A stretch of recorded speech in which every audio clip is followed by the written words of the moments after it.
Meu caro, minha cara, começando mais o Elementar Show com essa dupla de peso, eu, Marcão Nascimento. Eu sou o DVD Castilho. E hoje DVD é uma convidada com muito garbo, com muita elegância. É verdade. Salva de palmas pra Bruna Miranda, né? Bruna Miranda, ó.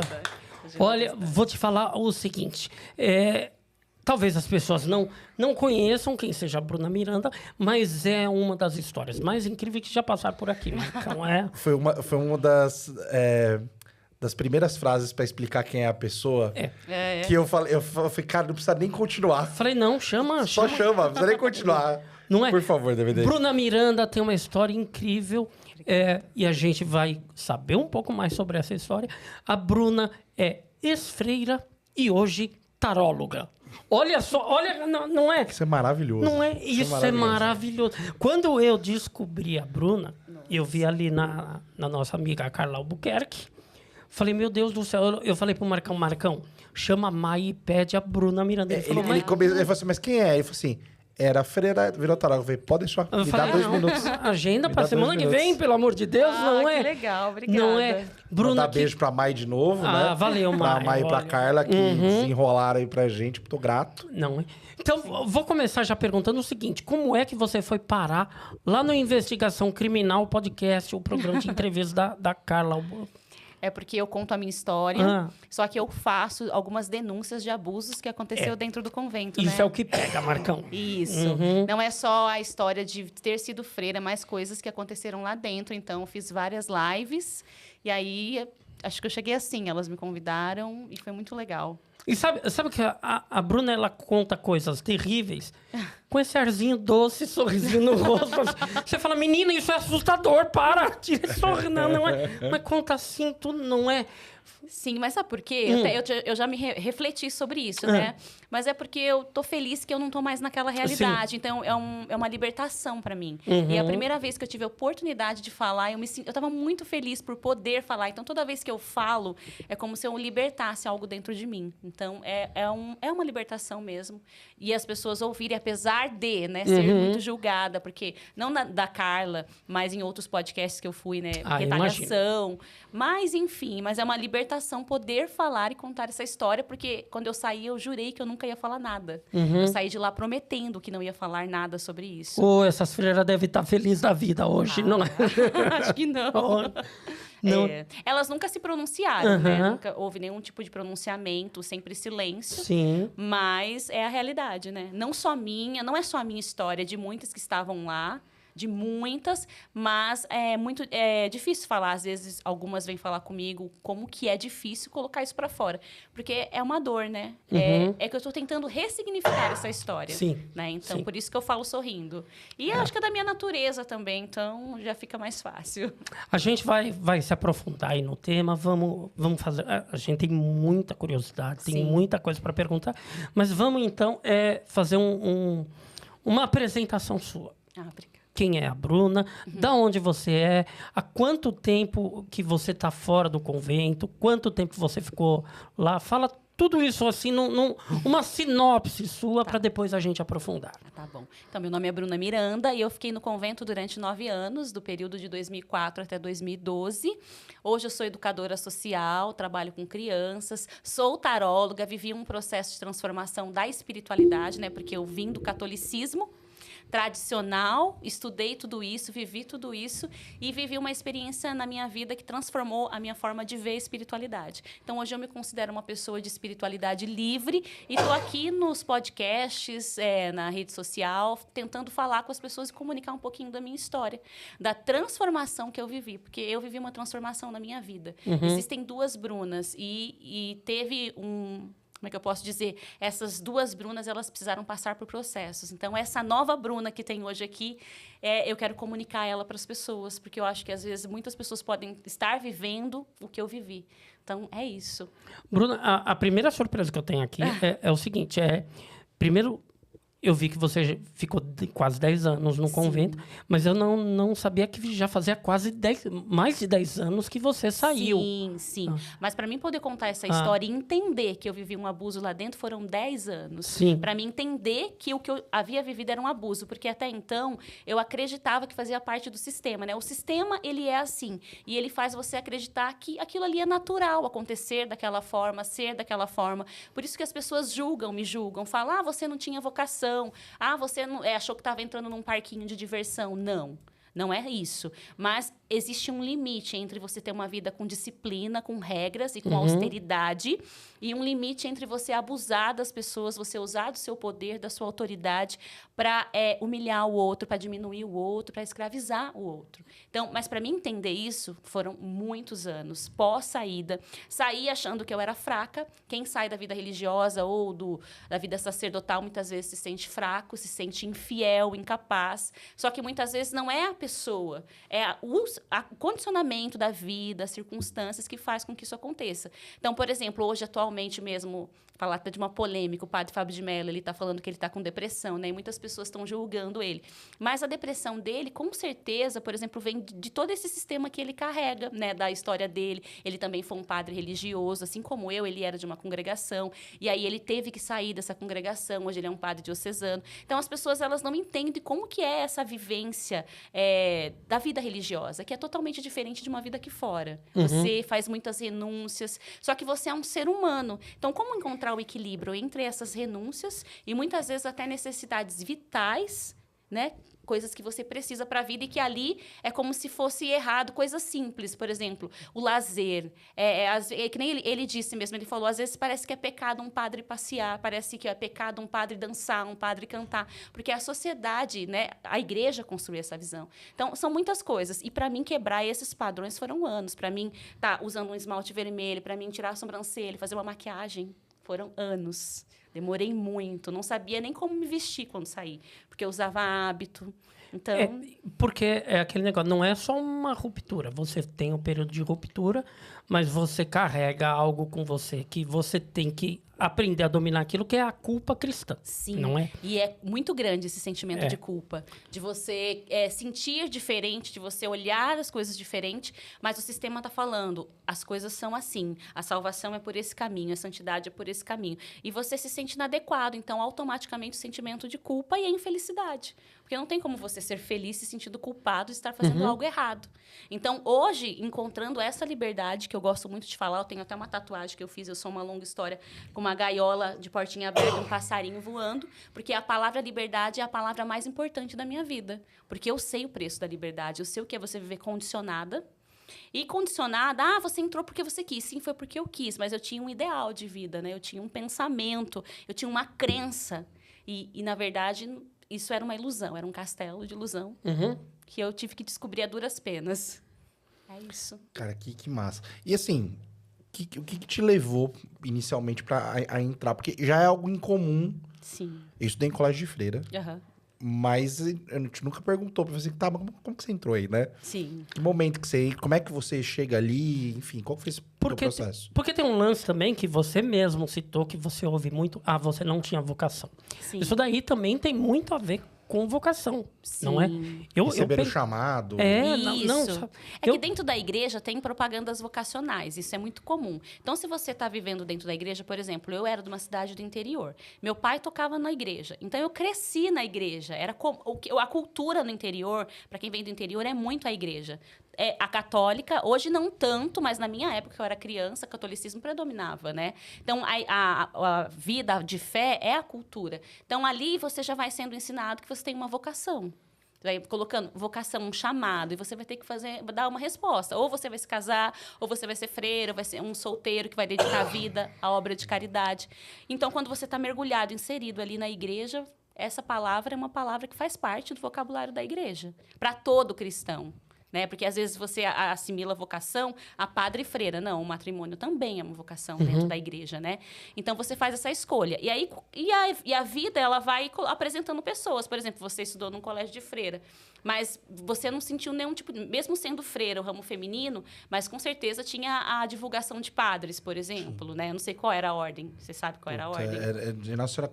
Consolata, católico, não tem ideia mais do que isso. É. Pra você ver como eu sou bem focado nas coisas, né? Eu sou bem... Fiz catequese porque tinha pebolim. Eu não sou uma pessoa muito... Fiz catequese por quê? Porque tinha pebolim na catequese da igreja. Aí você tem um pebolim dentro da igreja. Se a gente fizer catequese, a gente pode jogar todo dia. Entendi. Aí eu fiz catequese e ia todo dia pra igreja pra poder jogar pebolim. Entendi. Então era uma forma de poder te atrair, né? Fiquei bom, rapaz. Nossa senhora, que bom, hein? Ficou bom no pimbolim, né? Depois eu ganhava dinheiro no boteco com o pebolim. Era ótimo. Era ótimo. Ô, Bruna, com que idade você resolveu entrar no convento?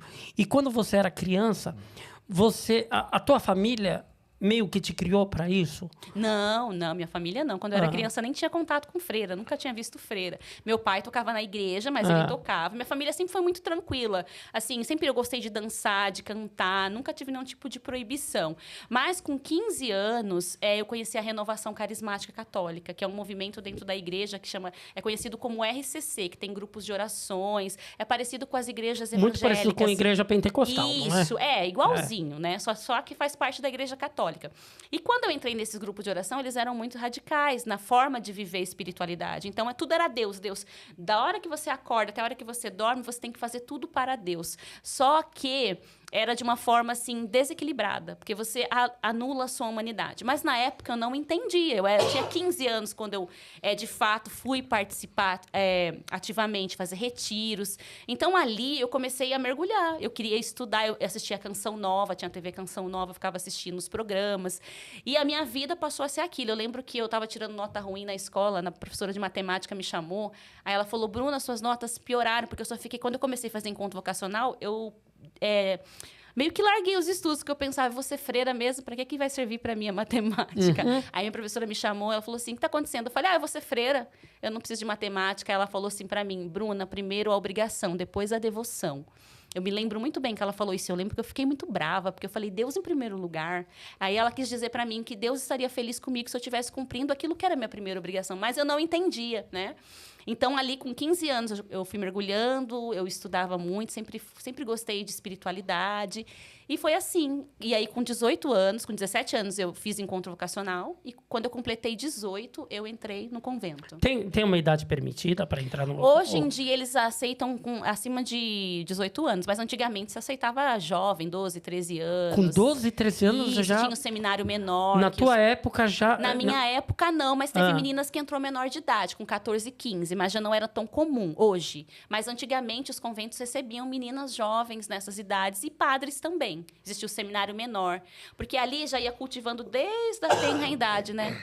Então, assim, que eu tô contando... Aí é a história, né, das instituições religiosas. Mas hoje eu acho que elas não fazem mais essa opção, né? Porque é uma responsabilidade. Hoje tem o Estatuto da Criança, do Adolescente, as leis, né? Hoje pode dar um problema... Isso, antigamente não dava, né? Antigamente era natural as meninas se casarem, né? Então... É isso, mas eu entrei com 18. Acabei de fazia encontros vocacionais com 17 e entrei com 18. Quando você chega na tua casa e fala, bom, é o seguinte, eu quero ir para um convento, eu vou... porque é uma mudança de vida que praticamente os pais perdem o filho. Não é? Porque você vai ficar enclausurada. Sim. Você vai ficar fechada e até a visitação de familiares é regulado, não é? Não é um negócio... Total. No convento que eu estava, principalmente. Não, eu sempre gostei de ajudar as pessoas. Desde criança eu tinha esse lado de ajudar. Eu queria fazer coisas, cuidar de crianças do orfanato. Eu tinha essas ideias. E aí, a minha mãe, ela não achou ruim eu ser freira, mas ela achou ruim a distância, porque eu era do interior e era aqui em São Paulo. Então, teve um conflito, assim, porque eu ia ficar longe, né? E eu lembro que antes eu tinha feito uma experiência, acho que com 16 anos, numa comunidade de vida franciscana que tinha lá na minha cidade. E era em Botucatu. Então, eu já tinha ido embora da minha casa para fazer uma experiência de cuidar de moradores de rua. Só que eu não gostei dessa comunidade, porque quando eu cheguei lá, eles não cuidavam dos moradores. Por exemplo, eles faziam comida e serviam em potinhos que eles achavam na rua. A gente andava na rua, tinha que pegar colherzinha de sorvete, potinho, sendo que no ambiente tinha pratos. E eu já naquela idade, com 16, questionava, porque eu falava, a gente tem que dar o mínimo de dignidade. Por que eles não podem comer num prato? Porque eu não quero lavar a louça. Então, ali naquela comunidade, com 16 anos, eu já comecei a questionar algumas posturas e eu falei, não é isso que eu quero para mim. Mas aquele desejo de fazer um trabalho... Eu visitava asilos, anos. Só que na minha cidade não tinha muitos problemas sociais. É uma cidade do interior, tem pobreza, mas é bem diferente, por exemplo, da realidade daqui de São Paulo. Eu sempre fui muito de ler. Eu li um livro que chamava Esmeralda, Porque Não Dancei, de uma menina que morava na rua. E ela contava a história dela aqui nas ruas de São Paulo. E aquilo me impactou muito. E eu falava, eu quero fazer algo por essas pessoas. Então, quando eu conheci essas irmãs, elas tinham um folder e tinha uma foto delas na favela, trabalhando com as crianças. Automaticamente, eu associei que eu ia fazer aquilo. Aí eu perguntei para a irmã, vocês fazem isso? Ela falou sim. Então, ela também disse para mim que fazia aquilo, mas ela não me explicou que eu iria entrar e que eu nunca iria na favela. Porque eu não fiz trabalhos na favela dentro do convento, sabe? Era muito difícil a gente estar na favela. O trabalho da favela ali era ir tocar na igreja do Real Parque. Mas na minha mente, nós íamos estar dentro da favela, caminhar com as pessoas, fazer um trabalho pastoral, coisa que eu nunca fiz. Então, esse foi o meu grande motivo para entrar no convento. Não foi espiritualidade, você quer ser a esposa de Jesus, nada disso. Isso eu fui aprender depois, fui entender os votos depois. Né? Porque você tem fases lá dentro. Não é que você entra, você já é freira. Você vai estudar, você vai passar por um processo de formação. Só que quando eu entrei, o que acontece? Ali, a gente já foi... Várias coisas foram tiradas da nossa vida, e, inclusive, a primeira ordem que a gente recebeu você não pode falar nada do que acontece aqui com a sua família, porque a sua família não vai entender. Como eles não querem perder você, então eles não vão entender as purificações, a disciplina, os desafios, né? Porque você entra em crise. Sempre falava a palavra assim, quando você quer sair, é crise. Então, você vai entrar em crise. Então, você não pode falar com as pessoas erradas. Então, ali você pensava, eu preciso falar com as pessoas certas. E quem eram as pessoas certas? Somente as formadoras, porque elas já sabiam como vou dizer com essa palavra, como manipular você para permanecer.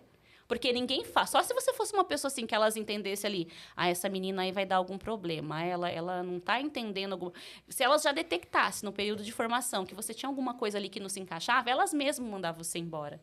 Mas se elas vissem ali que você tinha um potencial, aí elas te seguravam. Faziam de tudo para dominar essas crises, contornar essas crises. Isso. Então, aí falavam, tudo era o demônio, tudo era Satanás que estava destruindo a sua vocação. Então, isso aí, eu tenho carta da madre que ela escreveu falando que eu ia sair de mãos dadas com o demônio.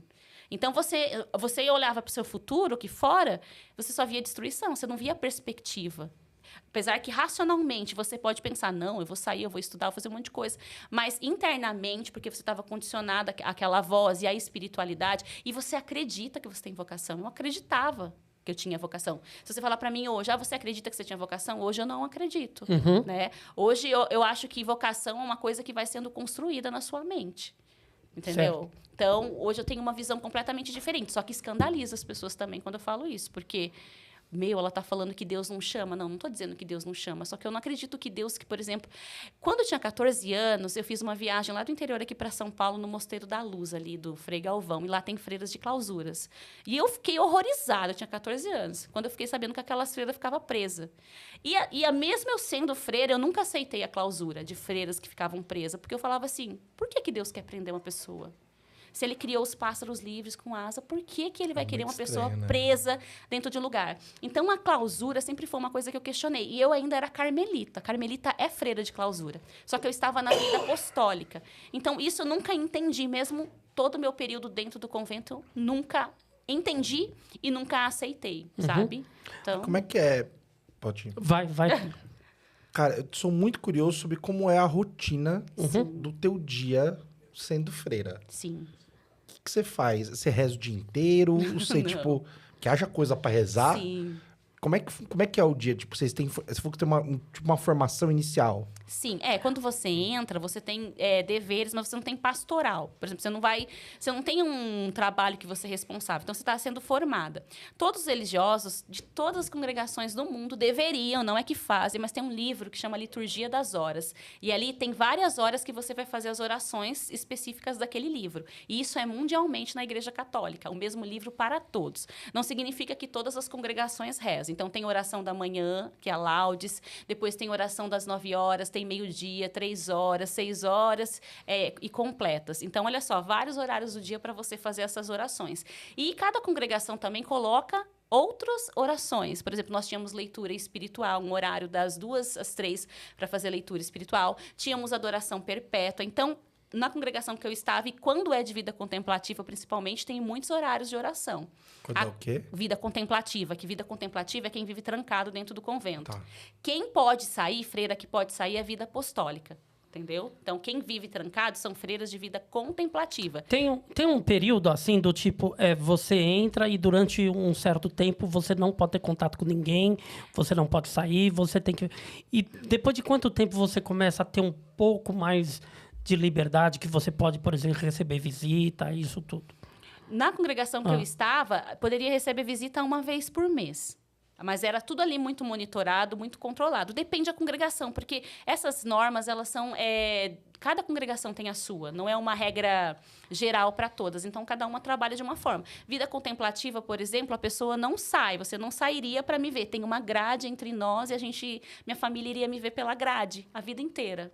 Só se acontecesse alguma coisa, que a pessoa ganhasse uma licença para poder sair. Teresa dos Andes, ela é uma santa carmelita do Chile. Ela teve tifo quando ela entrou no convento. E ela teve que morrer de tifo, porque se ela saísse para se tratar, na época dela, ela ia perder a consagração, o hábito. Então, ainda hoje existe isso? Não, antigamente. Hoje não já podia sair. Hoje não, mas você tem que ter uma licença para poder sair da clausura. Quem é de clausura. Tá. Por isso que as pessoas têm que entender que existe a vida contemplativa e a vida apostólica, que é quem pode sair, quem pode estar na sociedade e pode ter contato com as pessoas. Só que cada congregação é um jeito. Na minha, era uma vez por mês, quem tinha familiar perto, no domingo, e era 1 ou 2 horas, a família ia lá, sentava, levava uma comida, que nem de presídio mesmo, que você vai lá, leva comida que a pessoa gosta. Leva um jumbo. Isso. E as nossas férias naquela época, hoje elas já têm férias anuais, mas na época que eu entrei era de 3 em 3 anos. Então, a gente, depois dos votos, então você entrava, você era aspirante, postulante, noviciado, votos temporários, depois desse período que você ia de férias e depois de 3 em 3 anos. E irmãs que moravam na Europa, às vezes ficava mais tempo, porque nós éramos apostólicas. Agora, quem é contemplativa não tem férias. É a vida inteira no convento. Tem então, uma hierarquia lá dentro, de tem tempos em tempos. Você chegou até que ponto nessa hierarquia? Até a última, votos perpétuos. Cheguei até a última, assim, no período de formação da vida religiosa, me tornei uma freira de votos perpétuos, o último grau da vida religiosa. Isso foi durante quanto tempo até chegar nesse ponto? Demorou... Eu fiquei 2 anos e meio de votos perpétuos, acho que demorou uns 6 anos, mais ou menos. 6 anos 7. até você se tornar realmente freira? Não. Quando você faz noviça, você já é considerada freira, só que você não tem votos. Porque cada grau... Você vai fazendo um caminho. Então, noviça, você já é considerado uma freira, uma irmã. Você já usa hábito. Só que você não tem votos. Depois, você faz noviciado. Aí, você vai fazer votos temporários de pobreza, castidade e obediência. E aí, são 3 anos e pode prolongar por mais alguns anos, se você quiser. E depois vem o perpétuo ou você sai da congregação. O perpétuo é quando você fala, eu quero ficar aqui para sempre. Ou, não, eu não quero cumprir meus 3 anos e agora eu sou livre. A igreja te dá essa liberdade. A igreja te dá para você sair. Só que no caso da congregação que eu estava, quando a gente manifestava para sair, a gente era trancado, a gente era persuadido a não deixar. Era muito difícil. Mas as pessoas podem falar, mas então quando você fez votos temporários, 3 anos, você poderia sair. E eu queria sair. Mas eu tinha um diretor espiritual que ele estava tentando me ajudar e ele falava assim para mim, eu não vejo ausência de vocação em você. Então, você imagina, você tem um diretor espiritual que está ali te ajudando, ele me ajudou muito. Mas ele está falando para você que você tem vocação.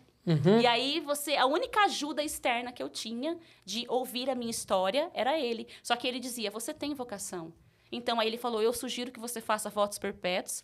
Mas quando você fizer, você está ali segurando na mão da madre, que tem uma fórmula, né, uma oração que você pronuncia, você fala que você está fazendo para Jesus internamente, mesmo que a tua boca esteja falando irmãs, né, carmelitas mensageiras do Espírito Santo, mas internamente pensa que está fazendo para Jesus. E eu fiz isso. Mas hoje, com o tempo, analisando, eu não deveria ter feito votos perpétuos. Eu deveria ter tido coragem de ter enfrentado e falado, não quero isso para minha vida. Mas não tinha condições, porque era muita pressão. A madre, ela não permitia isso.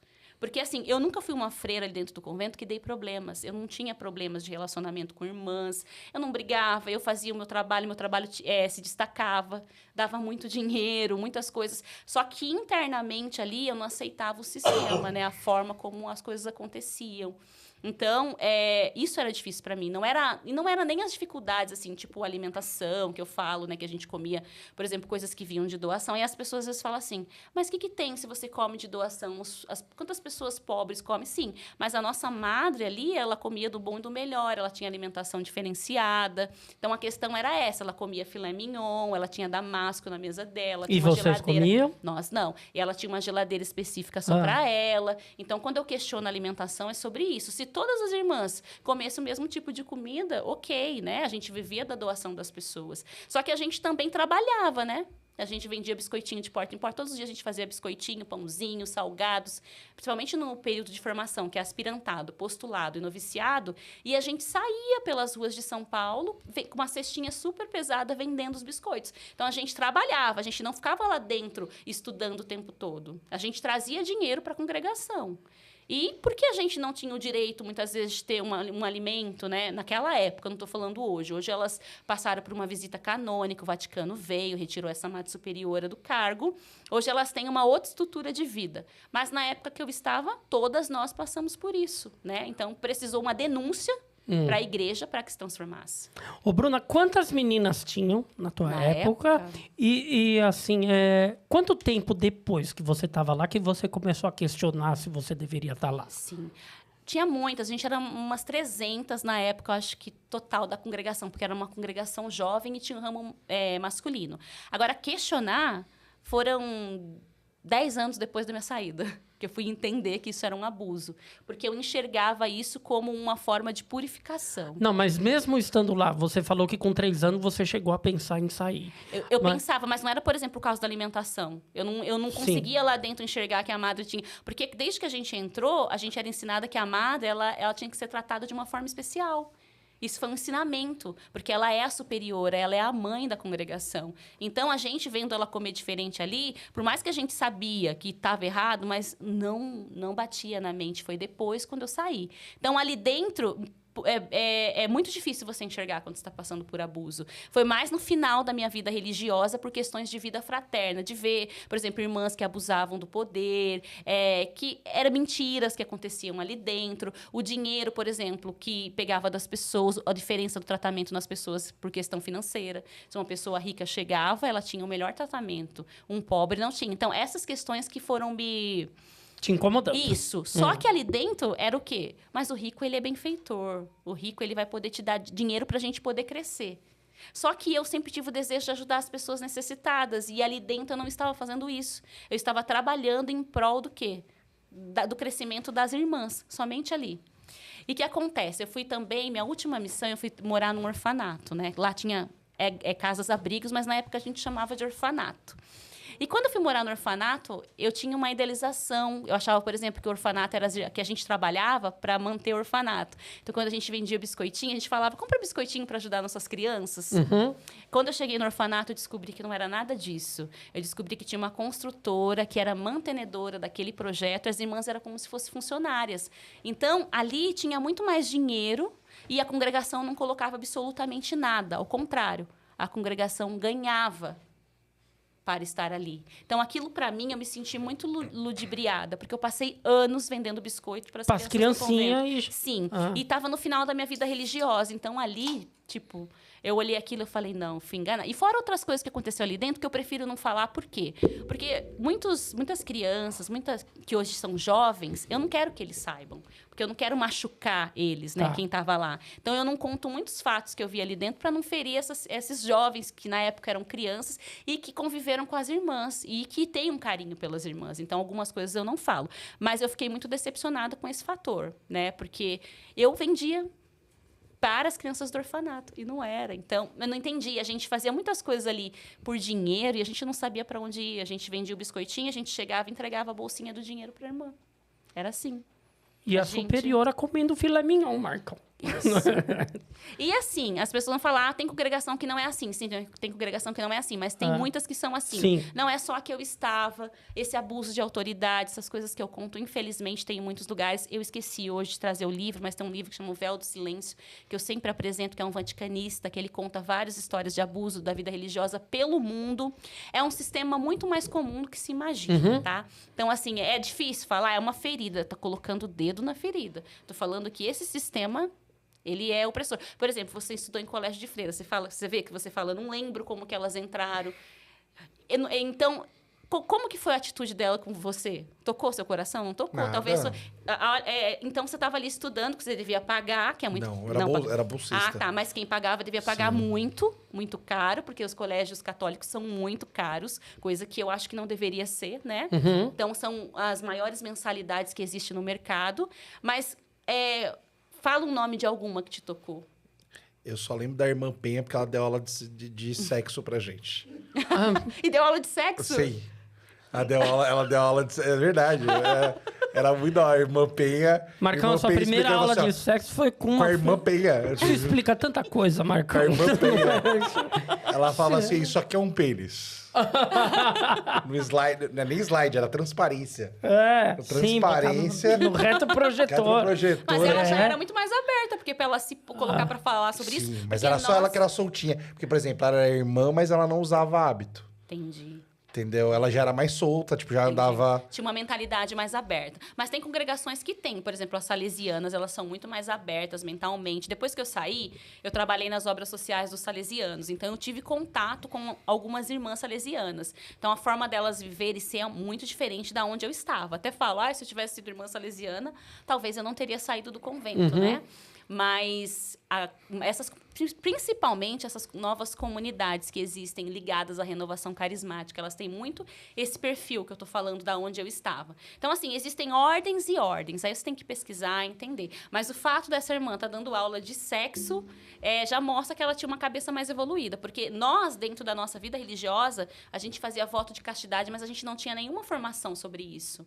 Não se conversava sobre isso. Era só não pode. Não pode, não pode. Daqui pra frente não falamos mais sobre isso. Não se falava, não se havia perguntas, não se havia questionamento sobre nada. Simplesmente você está fazendo uma oferta a Deus. Então, se você tiver algum tipo de desejo, se você olhar para alguém e tiver um interesse, uma atração, é o demônio. Não é a sua humanidade, é o demônio. É o demônio, não é porque a pessoa é uma delícia. Não é nada disso, é o demônio. Pô, você era muito jovem. Sim. Sabe? E é uma fase onde os hormônios estão ali em ebulição o tempo todo. Como é que você lidava com isso? Então, é aquilo que eu falei para a Carla, né? Eu acho que a gente adormecia isso dentro de nós, porque a gente já entrava com ideal. Então, você não vai poder ter nenhum tipo de relacionamento. Então, a gente falava assim, quando você sair, você vai sair rezando o terço de cabeça baixa. Andávamos de duas em duas. O conto da Aia, a nossa congregação, porque a Jaque também era, foi o conto da Aia. Você também era, Jaque? Era. Então, vocês se conhecem de lá? Sim, sim. Vocês saíram junto ou não? Não juntas, não. Mas a gente era da mesma congregação. Tem várias, tem um monte. Uma puxou a outra, né? Nós éramos do mesmo bando, né? Porque lá chamava a gente de quadrilha. A gente que tava... Lá dentro chamava de quadrilha? Sim, a Mari dizia que nós éramos uma quadrilha, que a gente estava montando um grupo de quadrilha para as revoltas das freiras, porque a gente começou a questionar alguns posicionamentos. Caralho, que nome de revolta bom. A Revolta das Revolta das Freiras. Eu quero um filme disso. Então, o Brasil já tem bons nomes de revolta. Revolta das Vacinas é maravilhoso. Não é? A Revolta das Freiras, eu pago esse filme, eu pago pra assistir esse filme. Não, é porque a gente questionava, por exemplo, a gente lá falava que a gente não podia ser amigas. Não existe amizade entre vocês. Todas vão de se amar, todas vão de se querer bem. Mas não podia ter amizade com ninguém. Se você tivesse, por exemplo, eu e a Jaque, a gente sempre teve muita afinidade. Mas a gente falava que a gente era amiga particular. Então, a gente era retalhada. A gente não podia sentar perto nas festas. A gente não podia morar na mesma comunidade. Tudo era afastado. Quando não, te julgavam como tendo uma inclinação, né? Ou uma afetiva. Você tem... Então, transformavam nisso. A amizade era vista... Amizades particulares, sim. Era vista dessa forma, como um desvio da sexualidade. Então, o que elas faziam? Elas afastavam as pessoas. E vocês só estavam tendo o apoio uma da outra. Eu falava assim, vocês vão dar risada, mas eu falava assim, se a gente tem algum relacionamento lésbico aqui dentro, deve ser suruba. Porque a gente andava de duas em duas, sempre em companhia. Então, sempre quando a gente se encontrava, estávamos em 4. Nunca em A duas. quadrilha era 4. Então é tipo assim, né? Era uma loucura, gente, era coisas assim absurdas. Mas desde que eu entrei, andava de 2 em 2. E a justificativa era que Jesus mandou os apóstolos em missão de 2 em 2. Tá. Mas depois eu descobri que não era controle. Quando 2 irmãs fugiram juntas, aí passou a andar de 3 em 3. Então, Isso é maravilhoso. Passou a Por dar quê? de 3 em 3 com Isso. mais um juiz e 2 bandeiras. Porque Que é assim, pra por exemplo, garantir. se 2 combinavam, tinha uma que ia. Sempre tinha, né? E aí teve Pra ver se a 2 que culpa pega fugiram. uma, isso é Teve percentual. várias que fugiam, mas Teve- especificamente essas 2 que fugiram. Marcaram. Depois disso, aí eu vi o 3 em 3, entendeu? Fugiram numa da saída. Fugiram, levaram Aí vocês foram obrigados a aguentar outra que vocês não gostavam no trio. Isso. E sempre tinha assim, você já era observado nos períodos de formação, existia a...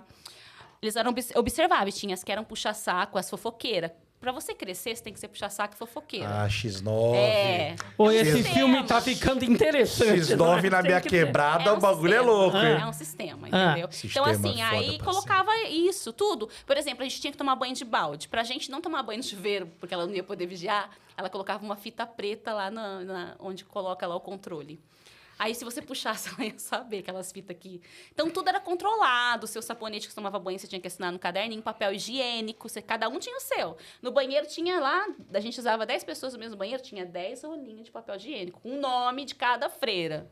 E aí, quando acabava, você ia lá pedir e anotar no caderno. E aí, até tinha assim, falava assim, tá gastando muito papel higiênico, né? Aí ensinava. Meu Deus. Quando vocês forem fazer xixi, corta só um quadradinho. Ah, mano. Juro que isso é real. mano. Lá, eu não tô dizendo que todos os conventos são Sim, assim. você tá falando da tua experiência, Da tua do que você passou. Teve uma moça que ela me esculachou na internet querendo se fazer de santa, ela era monja de clausura. E ela contou a história dela, que ela foi acusada de ter roubado papel higiênico dentro do convento. E ela disse assim, como essa Bruna, ela é traumatizada porque ela fala do papel higiênico. Se pra ela ter sido acusada de roubar papel higiênico, porque quem rouba papel higiênico, gente? Tem que tá dentro muito do fudido, convento. tem que tá muito fudido. Mas ela, assim, ela quis diminuir essa questão do papel higiênico. Não é. É porque, assim, tipo, o que papel higiênico fazia diferença, Exato, sabe? você tá- É uma E outra? necessidade vital, é a sua higiene, é o seu corpo. Então, muitas vezes ali a gente também na questão da higiene, banho, por exemplo, tinha os horários, se você perdesse, você não podia tomar. A gente chegava a ficar dias sem tomar dias banho. sem tomar banho. Tava vendendo mais biscoito que a Balduco e não podia usar o Exato. papel higiênico, rapaz. Isso. Porra, aí e é as foda. famílias das irmãs doavam, né? Papel higiênico, produto de higiene pessoal. Então, tudo era muito controlado. Absorvente, por exemplo, a menstruação, a gente usava toalhinha, né? Só usava absorvente quando saía, porque não tinha como fazer a higienização da toalhinha.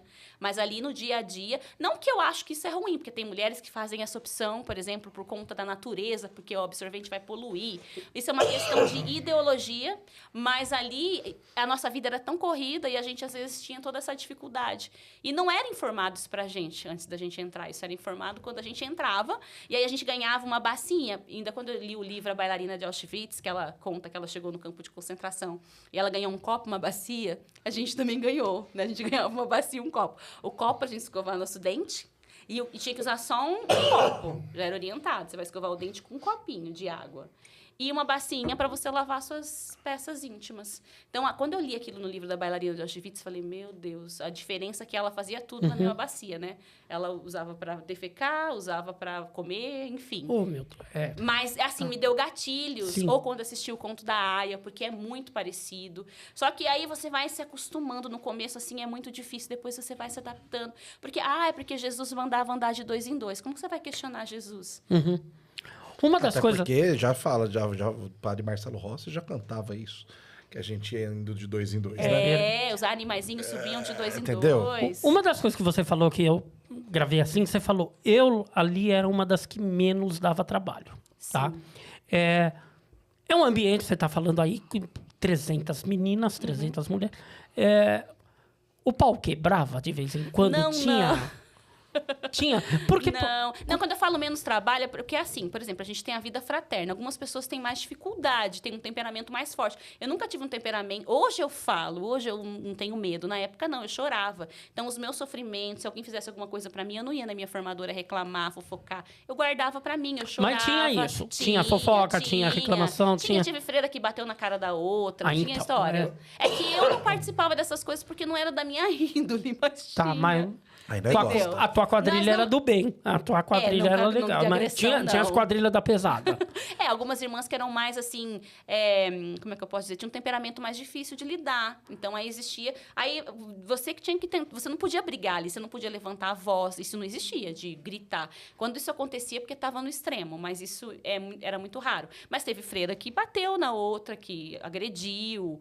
E aí, isso... Só que ficava, assim, escondido. Você não sabia, a comunidade não sabia. Só a formadora ou a superiora que ia descobrir. Mas acontecia muita coisa, porque era ser humano, né? Então, é por isso que eu imagino que deveria ter, mas E tem a coisa assim, tipo, do seu... A gente sente a energia das pessoas. Então, às vezes, você conhece uma pessoa, você fala, ai, não fui com o santo daquela pessoa. não bateu. Isso acontecia dentro do convento também. Então, existiam os grupinhos. Ali existiam as panelinhas, igual aqui fora. O Big Brother é o convento, gente. Igualzinho. Não. Quando eu assisto o Big Brother, assistia, eu falava aqui, fulano. Até a gente queria ir no Big Brother. A gente falou, vamos dizer, nesse que tá tendo de amiga. Poxa, imagina. Eu só não fui porque eu não aguento as provas de resistência. Mas quase a gente pensou em se inscrever. Você que acha que você passou com o pior... E a gente ia se dar super bem no Big Brother. Porque a gente ia saber viver na xepa. Você ia ver a xepa e falar assim, meu Deus, que banquete. E não ter que fazer um biscoito. Isso.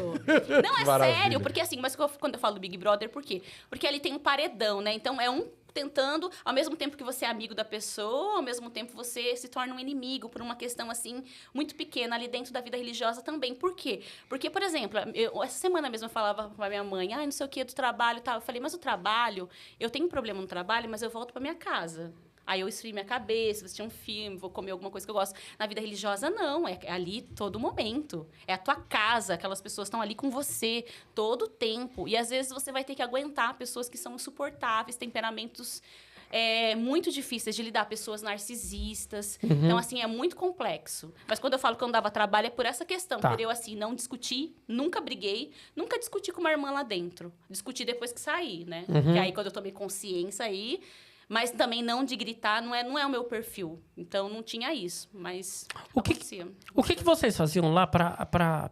Tinha alguma forma de passar o tempo, de se entreter, de se distrair? Não, a gente não tinha isso. A gente trabalhava da hora que acordava, a hora que dormia. No final do ano, tinha um período que chamava de convivência, que era 5 dias que ela deixava a gente, por exemplo, nadar na piscina, jogar um jogo, assistir um filme. E nas solenidades, às vezes, quando dava, assistir um filme. Mas no dia a dia, de segunda a segunda, era trabalhando. Não existia descanso. Era uma vida muito exaustiva mesmo. Era surreal, porque hoje, avaliando, não sei como que a gente aguentava, sabe? Porque a gente, na hora que era o recreio, todo dia tem, depois do almoço e depois da janta, um período que era 1 hora de recreio. Ali a gente tinha que estar fazendo algum trabalho manual, porque ela vendia na Europa os crochês, os bordados. Então, mesmo quando a gente estava no dia a dia, nesse período que era de descanso, a gente estava trabalhando. Na verdade, sabe a hora que a gente descansava? A hora que a gente estava na capela, que a gente dormia.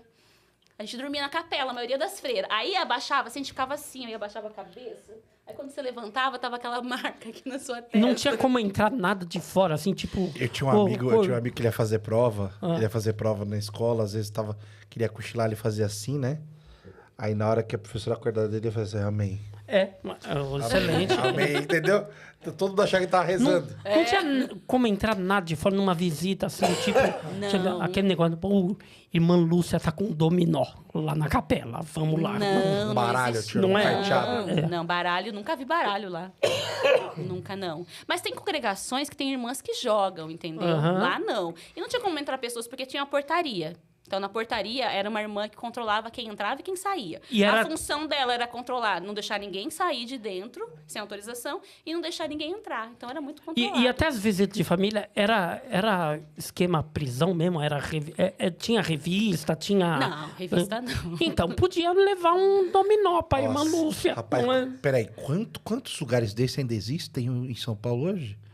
Tem muitos. Esse negócio do baralho pra dentro desses negócios. Não é, então? Vamos fazer andar, DVD. Vamos fazer andar. Vamos levar isso, montar um esquema. Vamos montar esquema do jogo aí, meu querido. Mas se elas forem obedientes, elas vão dizer, olha, eles estão tentando colocar a gente num caminho ruim. Mas é só um Uno. Sempre tem uma que vai gostar do mundo. Não, Uno eu acho que devia ter, não lembro.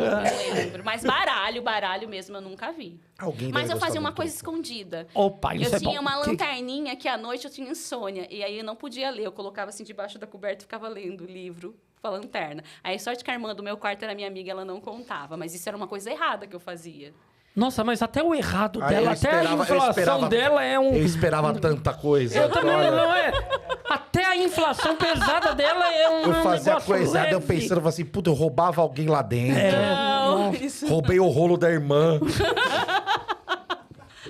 Comi metade dos biscoitos que eu tinha que vender, sei lá. Coisa pesada, entendeu? Aí eu fazia um negócio Não, eu quando eu ficava lia. lendo. Meu Deus. Eu lia. pra mim era algo assim, e eu tinha consciência pesada pra fazer isso. Porque eu sabia que eu não podia, não tinha autorização. Amanhã eu vou ler as mesmas páginas de novo, só porque ontem eu não podia ler. Vou ler de novo, só pra tirar essa culpa. Não, é sério. Porque eu acreditava que eu tinha vocação e eu tentava viver as regras de forma correta. Eu tentava viver. Não que eu vivia tudo, mas eu me esforçava. Eu fui esforçada naquilo que eu me propus. Agora, os castigos, a opressão, o que você presenciou e o que você viu, você viveu de coisa pesada lá? Olha, de castigo, quando eu era postulante, não comigo, mas uma irmã que era amiga minha, a gente acordava todos os dias 5h30, um exemplo. Todo dia 5h30. E quem acordava para fazer o café, que estava no ofício do café, acordava meia hora antes.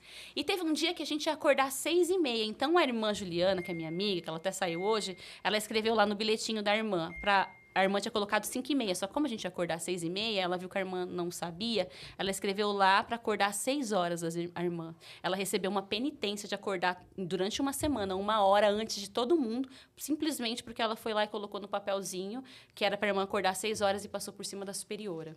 Então, isso acontecia. A gente tinha que rezar o terço Ave Maria sentado, de joelho, e Santa Maria de pé, penitência de alimentação, sono, privação de sono, você ficar mais tempo na capela. Então, aconteciam várias coisas. Se você quebrasse um copo ali, você tinha que repor. Tudo que você quebrasse. Por exemplo, quando eu estava no final da minha vida religiosa, eu morava na Casa das Postulantes. Eu já era de votos perpétuos. Lá tinha 4 irmãs de votos perpétuos e as formandas, que eram postulante. E uma menina quebrou o copo do liquidificador e ela não se acusou. A irmã da minha casa veio e falou assim, pois eu vou dar uma penitência para todas as postulantes, porque quem quebrou não se acusou. Aí eu falei assim para ela, eu não acho certo.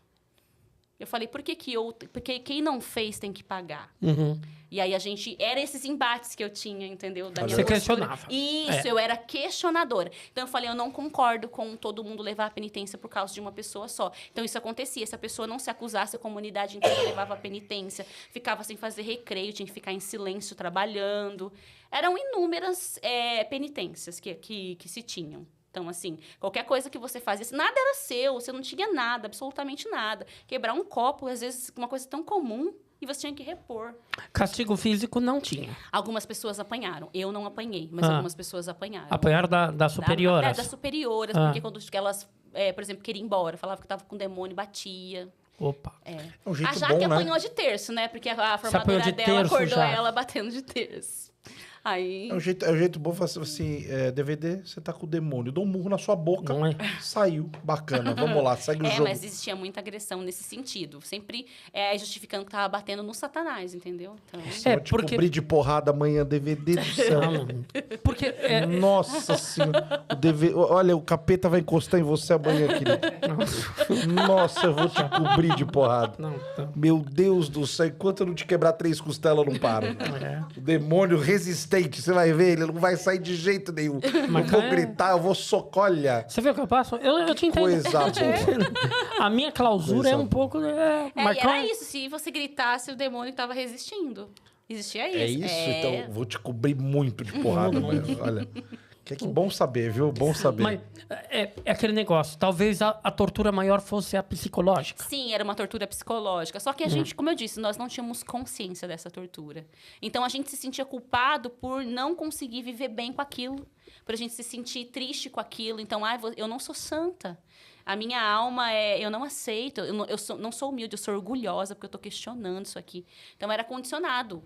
Você é uma pessoa orgulhosa, você é uma pessoa autossuficiente. Falavam pra mim, você é autossuficiente. Uma irmã me chamou e falou assim, Bruna, você tem que viver escondida. Você não pode aparecer porque você apaga as pessoas. Porque eu sempre tive muitas habilidades artísticas, manuais, meus trabalhos se destacavam. Então, chamava muita as pessoas... E as pessoas de fora, elas não tinham noção. Então, por exemplo, elas vinham, traziam presente, queriam agradar, e isso incomodava lá dentro. Então, quando você ganhava, tipo, uma visibilidade, isso causava algumas invejas. Então, as pessoas, elas iam o quê? Te amacetando. Aí, eu lembro que eu me senti muito mal, porque ela falou, você apaga as pessoas. Aquilo eu me senti um lixo.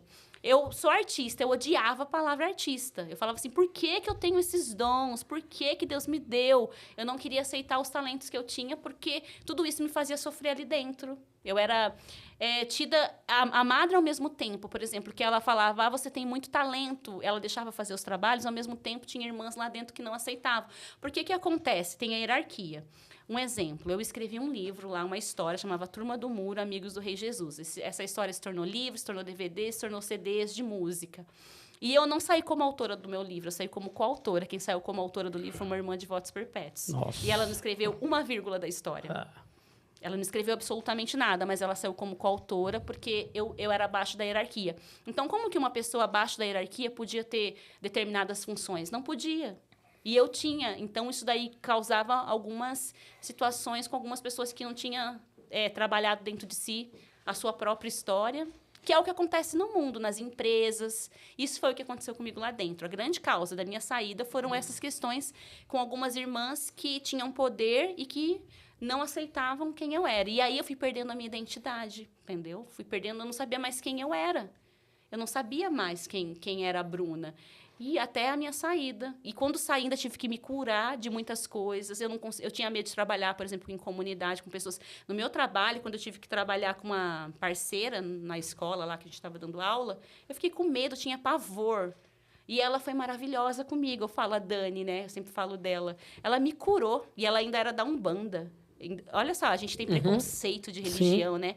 E ela era da Umbanda, do Candomblé, não me lembro, mas ela era de matriz africana.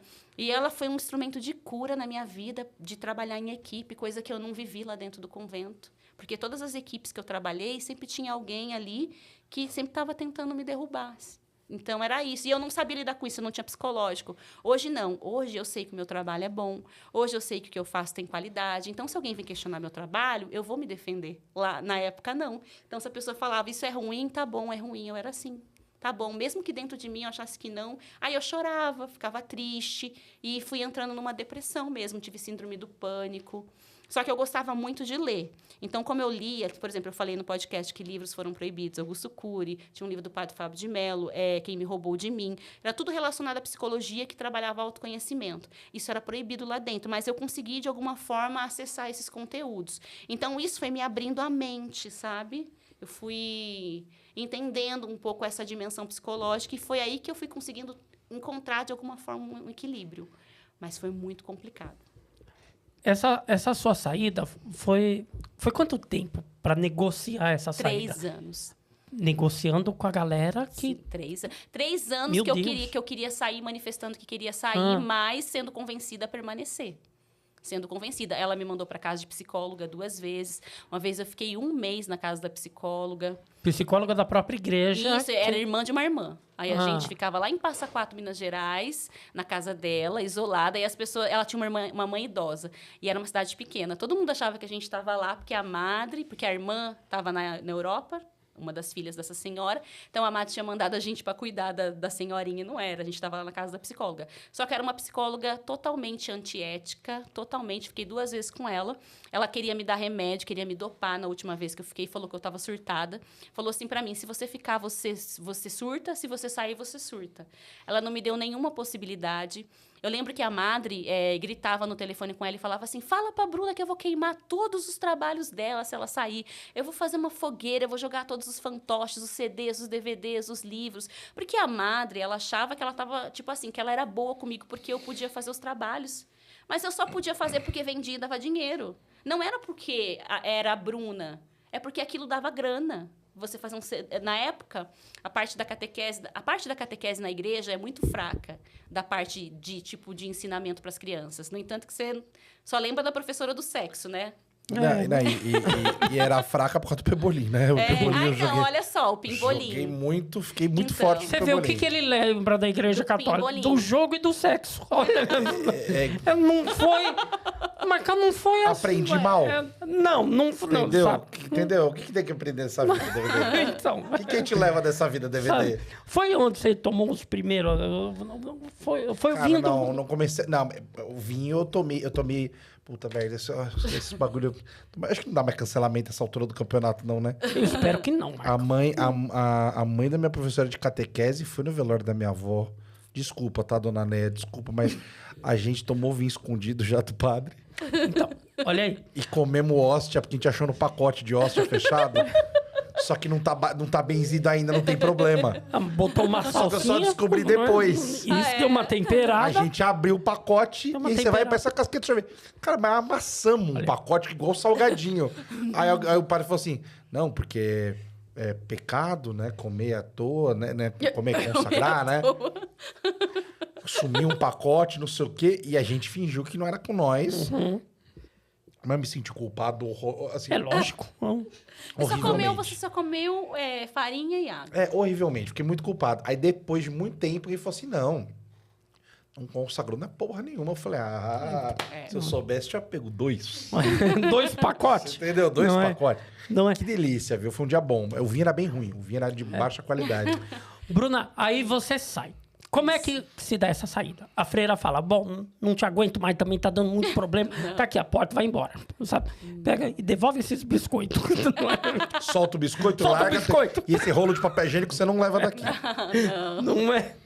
Não, eu tava numa comunidade e eu liguei pra minha mãe sem autorização de ninguém, falei, mãe, quero ir embora, e cheguei pra madre e avisei ela depois que já tá... Porque ela mentiu pra mim muito, ela me contava mentiras. E aí eu fui entendendo, o processo foi passando, eu falei, não, já tava muito depressiva, eu falei, Deus não tá feliz comigo vivendo dessa forma. E aí, na comunidade que eu tava, tinha um bispo, ele era da diocese de Campo Limpo. E aí, eu fui me confessar com ele era bispo, então ele estava na hierarquia maior que o padre. Aí, eu mostrei para ele todos os trabalhos que eu tinha feito no convento e falei para ele assim, eu queria sair, eu não tô feliz aqui. E aí, ele falou assim para mim, a igreja precisa muito disso. Se você sair, você pode fazer isso lá fora. E aí, eu falei, é verdade. E aí, eu liguei para minha mãe e comuniquei à madre e falei... Ela gritou comigo, ela estava na Europa, aí quando ela chegou, eu falei assim, madre, liguei para minha mãe e já contei tudo. Ela, o que você fez? Porque aí minha mãe estava sabendo, minha mãe ia vir. Aí não teve mais jeito, mas foram 3 anos ela tentando me convencer. Tinha uma irmã lá que eu gostava muito, muito mesmo. E eu respeitava muito essa irmã. E essa irmã, e sempre falando, você tem vocação. Todo mundo falava, você tem vocação, você tem vocação. Então, eu sou fraca, porque eu não tô aguentando isso aqui. Eu não tô servindo Jesus, eu não tô sendo fiel. Os santos passaram por isso. Olha a vida de Santa Terezinha, olha a vida de Santa Teresa. Era essa fala. E aí eu tentava suportar. Eu falava, não, então vou viver uma vida de silêncio. Eu lembro quando eu fui pro orfanato, né, pros lares. Foi o melhor tempo da minha vida, porque ali eu fiquei isolada com as crianças, não fazia nenhum tipo de pastoral. Mas aquelas crianças me salvaram. Eu olhava aquelas crianças e falava assim, essas crianças não têm pai, não têm mãe, e elas sorriem. E elas dão risada, e elas brincam. Todos os dias elas acordam e aí eu ia no berçário, elas estavam lá sorrindo de pé. Aquilo, para mim, foi a cura do meu coração. E aí, estar com elas fez com que a minha mente desse, tipo, uma aliviada. Sabe um processo de decantação? Eu falei assim, fazer um processo de decantação igual da piscina, tava tudo sujo. Aí eu decidi parar, deixar aquilo abaixar e depois decidi o que eu ia fazer. Então, eu vivi esse processo. Então, essas crianças me salvaram e a fala desse bispo foi muito importante para mim. Porque ali ele me falou assim, você tem um lugar na igreja. Hoje eu não sou mais da igreja, mas naquela época... eu queria, né? Eu achava, isso era a minha escolha de vida. Então, quando ele apontou que existia um lugar para mim na igreja, com tudo aquilo que eu era, com os meus trabalhos, com as minhas ideias, eu encontrei força para sair. E porque ele era um bispo. Mas depois, quando eu saí, eu vi que eu não ia permanecer na igreja, porque eu não consegui realmente fazer nenhum trabalho, pouquíssimos. E aí eu fui me distanciando cada vez mais da igreja e entendendo o que era igreja. Porque aí eu fui estudar o que era igreja, historicamente. Né, o que é a religião, fui estudar as religiões, não só a igreja católica, mas outras religiões, e aí eu falei assim, não, peraí, eu vivi num castelo de ilusão. Estava vivendo dentro de uma bolha existencial, que eu nasci nessa bolha, né? Eu não tive a oportunidade de olhar fora. Não tive. Eu nasci ali e aí depois eu furei ela e que eu fui descobrir o que era verdadeiramente a vida e escolher o que eu realmente queria para a minha vida. Então, é muito recente, na verdade, o escolher as coisas para a minha vida. Por isso que eu quis contar a minha história também, porque eu acredito que tem muitas pessoas hoje que estão dentro desse sistema, né? Tanto nas igrejas evangélicas. Eu não acho que religião é ruim. Eu acredito em Deus, acredito nessa energia, nessa força, na espiritualidade. Eu só acho que quando você tem que entrar dentro de uma caixa, você é muito maior do que essa caixa. mas você tem que ficar aqui dentro para ser algo, isso para mim não faz sentido, né? Então, eu me sinto hoje livre de dogmas e doutrinas, eu acredito que Deus é amor, que ele não está preocupado, como disse um padre que eu ouvi esses dias, quem está deitado na sua cama, na questão, por exemplo, das pessoas que têm preconceito por causa de homossexualidade, ele não está preocupado com isso, está preocupado com o amor, com a paz, com aquilo que você faz de bom para o seu próximo. Então, foi isso. Mas foram anos. Te perguntar, você falou que tinha gente que você gostava lá, né? Aparentemente, ela você conseguiu trazer junto? Você conseguiu... Ela saiu antes ou depois de quadrilha aí deu certo? Eu saí primeiro, você saiu depois, né? Teve gente que você gostava, que você era muito amiga, que ficou? Tem uma irmã que eu gosto, duas, que eu gosto muito. Uma que é muito importante pra mim, que pra mim poder falar isso aqui... Tipo assim, até hoje eu tenho que trabalhar um sentimento de culpa de estar contando essa história por conta dela.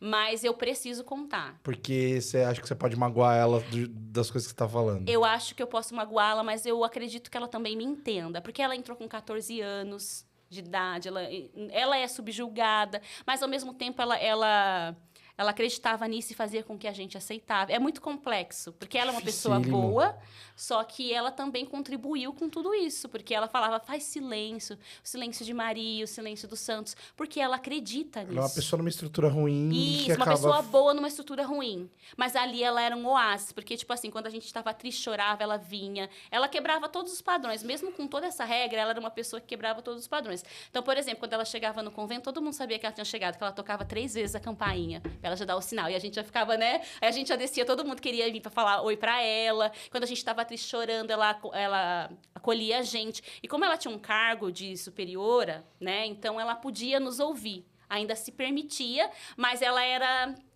como é que eu posso? Retalhada, porque ela ficava do nosso lado. Então, ela foi muito retalhada, ela foi enviada para uma clausura na Europa, na época de todos os problemas, porque hoje é uma outra estrutura.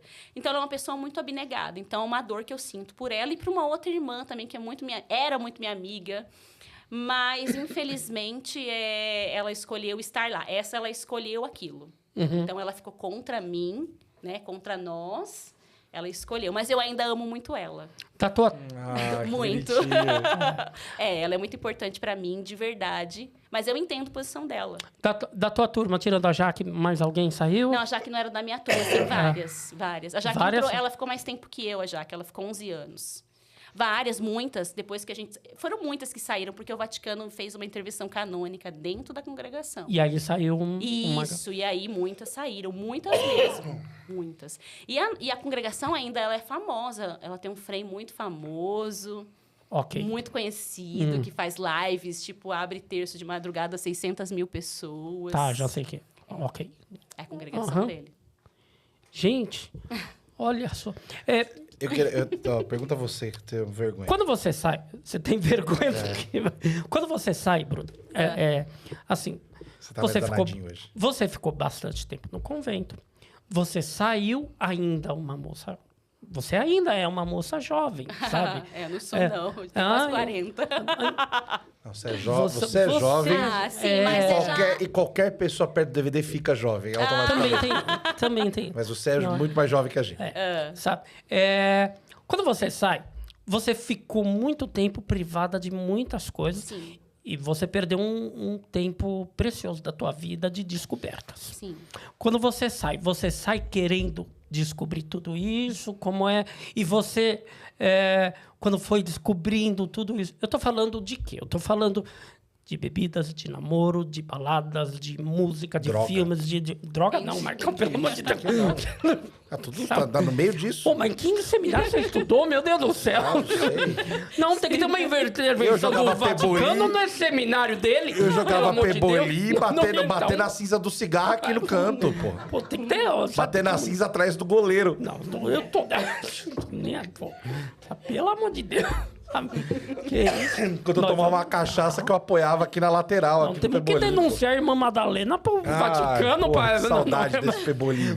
A gente apostava dinheiro, isso é verdade, dentro da igreja. A gente apostava dinheiro no Pebolim. É muito errado. Muito. É muito errado. Muito. Desculpa. Muito. Às vezes tem coisa que dá errado e a gente não sabe por quê, né? Desculpa. E a menina se culpando por usar 2 quadradinhos de papel higiênico. Fala, ai meu Deus, olha aí, usei 2. E nós casando 10ão na partidinha, cara. Bruna, você passou por essa fase de descobertas, Na disso verdade, tudo? antes de entrar no convento, eu tive uma vida comum, de jovem comum, tive você namorado. entrou, Isso, eu não tive uma vida. Meus pais nunca foram pessoas que falavam, você não pode fazer isso. Então, eu sempre fui muito Você namorou livre. antes? Sim. Ah. Então, eu tive uma vida normal. Eu nunca fui de beber drogas, não é uma coisa que me atrai. Então, eu não fiz essa opção na minha Guarda, vida. Marcão. Nossa. Guarda. Opa, desculpa. Né? Já sei, opa, perdão, deixa eu apagar. Isso. Então, assim, demorei, quando eu saí, pra mim, me localizar em tudo que estava acontecendo no mundo. Por exemplo, a fase do Orkut, que as pessoas falam, MSN, eu não sei nem como é. Porque quando eu entrei, estava começando. E quando eu saí, já tinha passado. Então, eu não sei como é isso. E demorou muito tempo para mim me sentir parte da sociedade, assim, no mundo. Demorou muito. Mas... E eu não saí porque eu queria essas coisas. Eu saí porque eu não aguentava o que estava acontecendo lá dentro. Sim, as suas questões eram outras. Mas tem pessoas que sentem falta dessas coisas. Então, elas vão sair para viver isso. Muitas irmãs que saem se casam rapidamente, têm filhos, formam uma família. No meu caso, eu não fiz isso, entendeu? Porque eu queria cuidar. Que aí aconteceu? Eu saí e fui fazer meus projetos de evangelização, no início de evangelização. Aí conheci os salesianos, comecei a trabalhar na obra social, mudei o meu olhar, foquei para outra coisa, para o trabalho social. Comecei a usar a arte, o teatro, para ensinar as crianças. Então, eu foquei no meu trabalho. Eu fiz isso, mas muitas não fazem. Então, aí eu fui aprendendo aos poucos a me socializar, a entender as pessoas. Ainda tenho muito desafio, apesar de ter passado tanto tempo, ainda não é tão simples para mim, sabe, algumas questões. Porque a gente aprendia a ser muito reservada. Você vai andar, você vai estar rezando o terço, você vai baixar a cabeça. Você não vai falar do que você sente para as pessoas. Então, tudo é um aprendizado. Você realmente se despersonaliza, você perde a sua identidade. Então, é uma construção. Só que demorou anos. E ainda estou nesse processo. Você ainda está num... Isso, por exemplo, eu sou taróloga hoje. Para mim, me abrir a esse universo tarô, teve que acontecer um monte de coisa na minha vida para que, de fato, eu me abrisse e falasse, não acredito mais daquela forma. Acredito dessa. Eu imagino que isso foi o mais brusco, assim, para você. Por quê? Porque hoje você faz algo, você é praticante você é taróloga, e até certo tempo atrás, isso você possivelmente ouviu que era coisas do demônio. Sim. Não é? Sim, mas eu nunca tive esse preconceito. Porque desde criança, eu assistia aquela novela Explode Coração, que tinha os ciganos. Eu sempre fui apaixonada por cigano. Cigano Igor. Grande Isso, Cigano Igor. a Dara. Não é? A Dara e Cigano Igor. E eu sempre amei, sempre gostei muito de dançar. Então, sempre gostei muito dessa coisa de cigano. E essa minha amiga, que eu falei que eu amo ela, que ela escolheu permanecer lá e ela está daquele lado, ela é de família cigana. Então, ela me contava ali dentro do convento. Eu era muito curiosa. Tinha uma que era de circo, eu queria saber tudo que era a vida do circo. E ela era de cigano. Na verdade, no meu lugar não era o Mas convento. tem uns personagens interessantes. Mas como é que você não conversa num ambiente desse? Os Exato. personagens bonzão. Tem a freira do circo, a freira cigana, como é o jeito. E essa era cigana. E aí um dia ela me falou assim, nossa, sabia que eu descobri... A minha avó me educou para me assumir o lugar dela como matriarca da família, da espiritualidade cigana. Eu descobri que o meu pai traía a minha mãe pelas cartas. Aí eu falei para ela, sério? Mas as cartas é verdade? Ela falou, Aquilo ficou na minha mente. E depois que eu saí, ela ia na minha casa às vezes, me visitar, eu falava, por que você não tira a carta para mim e tal? Ela falava, você tá louca, menina? Não sei o quê, isso é do demônio. Mas eu nunca olhei dessa forma. Freira de hábito, tirando cartas. Mas ela era cigana mesmo, de família cigana. O pai dela, de morar em acampamento mesmo. Beleza. Cara, aí... eu adoraria ver... E os dois, tanto tirando tarô, quanto jogando um truco. Não, mas eu acho que padres jogam. Tem freiras que jogam. Na congregação que eu estava, jogar não um jogam. buraco bacana ali, Sim. todo mundo... Pô, uma canastra ali, não, ó. Tem padre que joga, tem padre que fuma, não tem? Sim, tá cheio de padre que Padre fuma. que bebe, eu vi no interior, Fala, agora padre que maravilhoso. bebe, não é? Ele no meio do pagodinho, com a cervejinha aqui, eu falei, olha aí, ó. Olha, esse é nosso padre, pô. O catolicismo do Marcão é muito diferente. Rapaz. É muito. Mas a cerveja muito... foi criada dentro dos mosteiros. É o real. Exatamente. É o real. É o É. catolicismo real. Vai ficar segurando o cara. Catolicismo real. O cara gosta de uma cerveja, fica segurando. Ou toma escondido, Não. Ou vai ficar a vida inteira passando vontade das Mas coisas. o problema não é tomar uma cerveja. Isso dá merda. Beber. O problema é assim, o vício, embriagar. E você, por exemplo, que isso gera uma violência quando você não tem autocontrole disso. Esse é o problema. O problema não é você beber uma bebida alcoólica e ficar alegre e feliz. Você bebe, Bruna? Não bebo, porque eu não gosto. Tá. Né? E fiz essa opção na minha vida. Mas eu não acho que as pessoas beberem seja algo errado. Certo. Agora, quando passa do limite, e isso prejudica outras pessoas. Sim. Não somente você. Você ficar bêbado caindo ali te prejudicou, ok.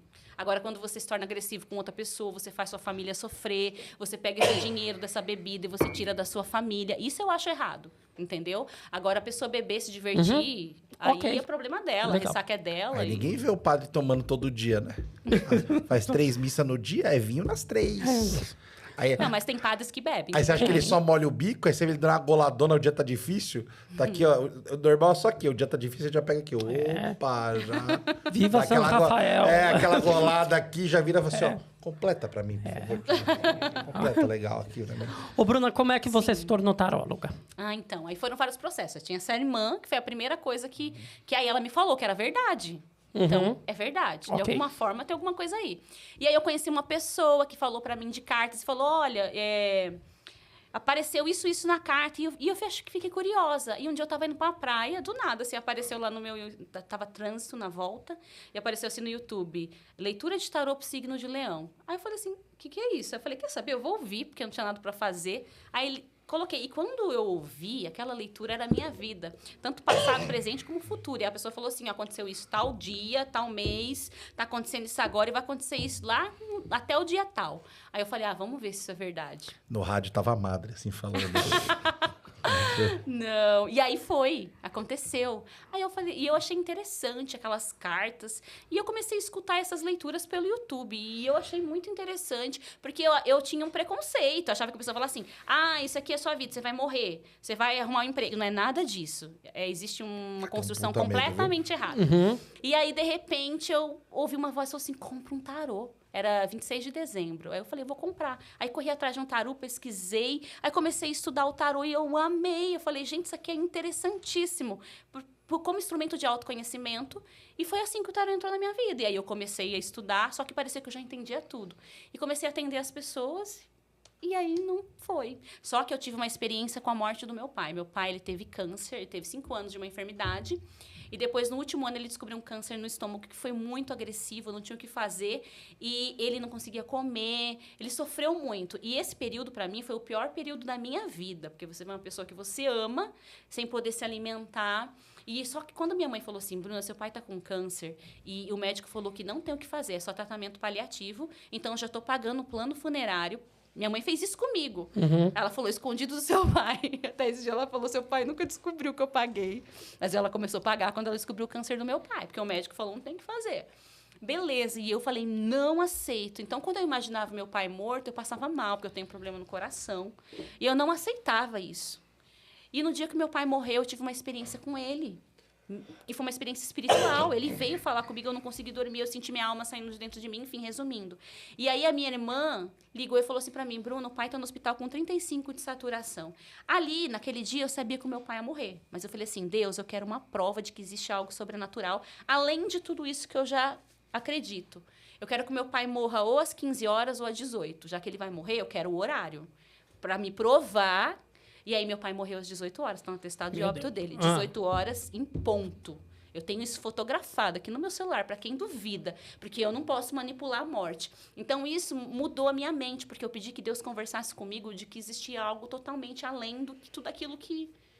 Então, a partir disso, eu me abri a essa espiritualidade livre, sem dogma, sem doutrina, porque, por exemplo, a Igreja Católica fala que você não se comunica com os mortos. Mas eu tive várias experiências com meu pai. E aí, vai falar que é Satanás, porque a igreja fala que é o demônio que está te enganando. Só que, para mim, eu não consigo sentir. Eu sinto meu pai. Então, aí, a partir disso, eu comecei a ter outras visões da espiritualidade. E depois veio o tarô. Então, foi todo esse processo da doença do meu pai, do sofrimento dele, dessa espiritualidade que o catolicismo não explicava, e o tarô, que, na verdade, não tem nada a ver com previsão de futuro. Você vai olhar ali, tô com um problema tal. Ele vai te mostrar assim, olha, você pode estar por isso, por isso, por isso. Cada carta é um conselho. Certo. Então, assim, as pessoas, elas não entendem o tarô. Julgam muito e, na verdade, é um instrumento de autoconhecimento muito poderoso, terapêutico. É como a Bíblia. Tem pessoas que usam a Bíblia para enganar as pessoas. Exatamente. E pessoas que usam a Bíblia em todas as áreas, em todas as religiões, tem os que levam a sério e ajudam. Então, tem e pessoas que usam o tarô para enganar as pessoas. E tem certo. pessoas que usam o tarô para ajudar as pessoas. Então, é isso. E eu estudei também, e as cartas, tem muitos símbolos cristãos, as pessoas... Tem muito símbolo cristão, muita ligação. Tem uma carta que é o Papa, no tarô, um arcano maior, entendeu? Então, assim, tem muita questão com a igreja. Só que quem não conhece a igreja, não estudou sobre a igreja, vai estudar o tarô, não vai conseguir ver muito esses elementos, né? Mas como eu fiz parte da igreja, então eu consigo. E o tarô me proporciona fazer uma coisa que eu gostava muito no convento. A gente atendia as pessoas. Atendimento espiritual lá. E eu sempre gostei muito de atender as pessoas, de ouvir. Então, o tarô, ele me proporcionou também a ouvir as pessoas e ajudar as pessoas. Então...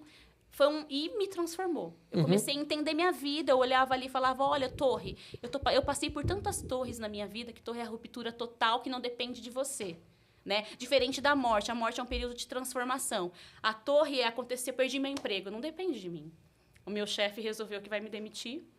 O que eu vou fazer com isso? Então, eu olho para a carta da torre e eu entendo que a minha torre ela caiu. Mas eu vou construir uma nova. Ela me ajuda a entender isso. É um espelho. Então, é isso. Enfim. Ô, Bruno, tem uma outra questão que eu Sim. quero fazer. Curiosidade, realmente, agora, que é o seguinte.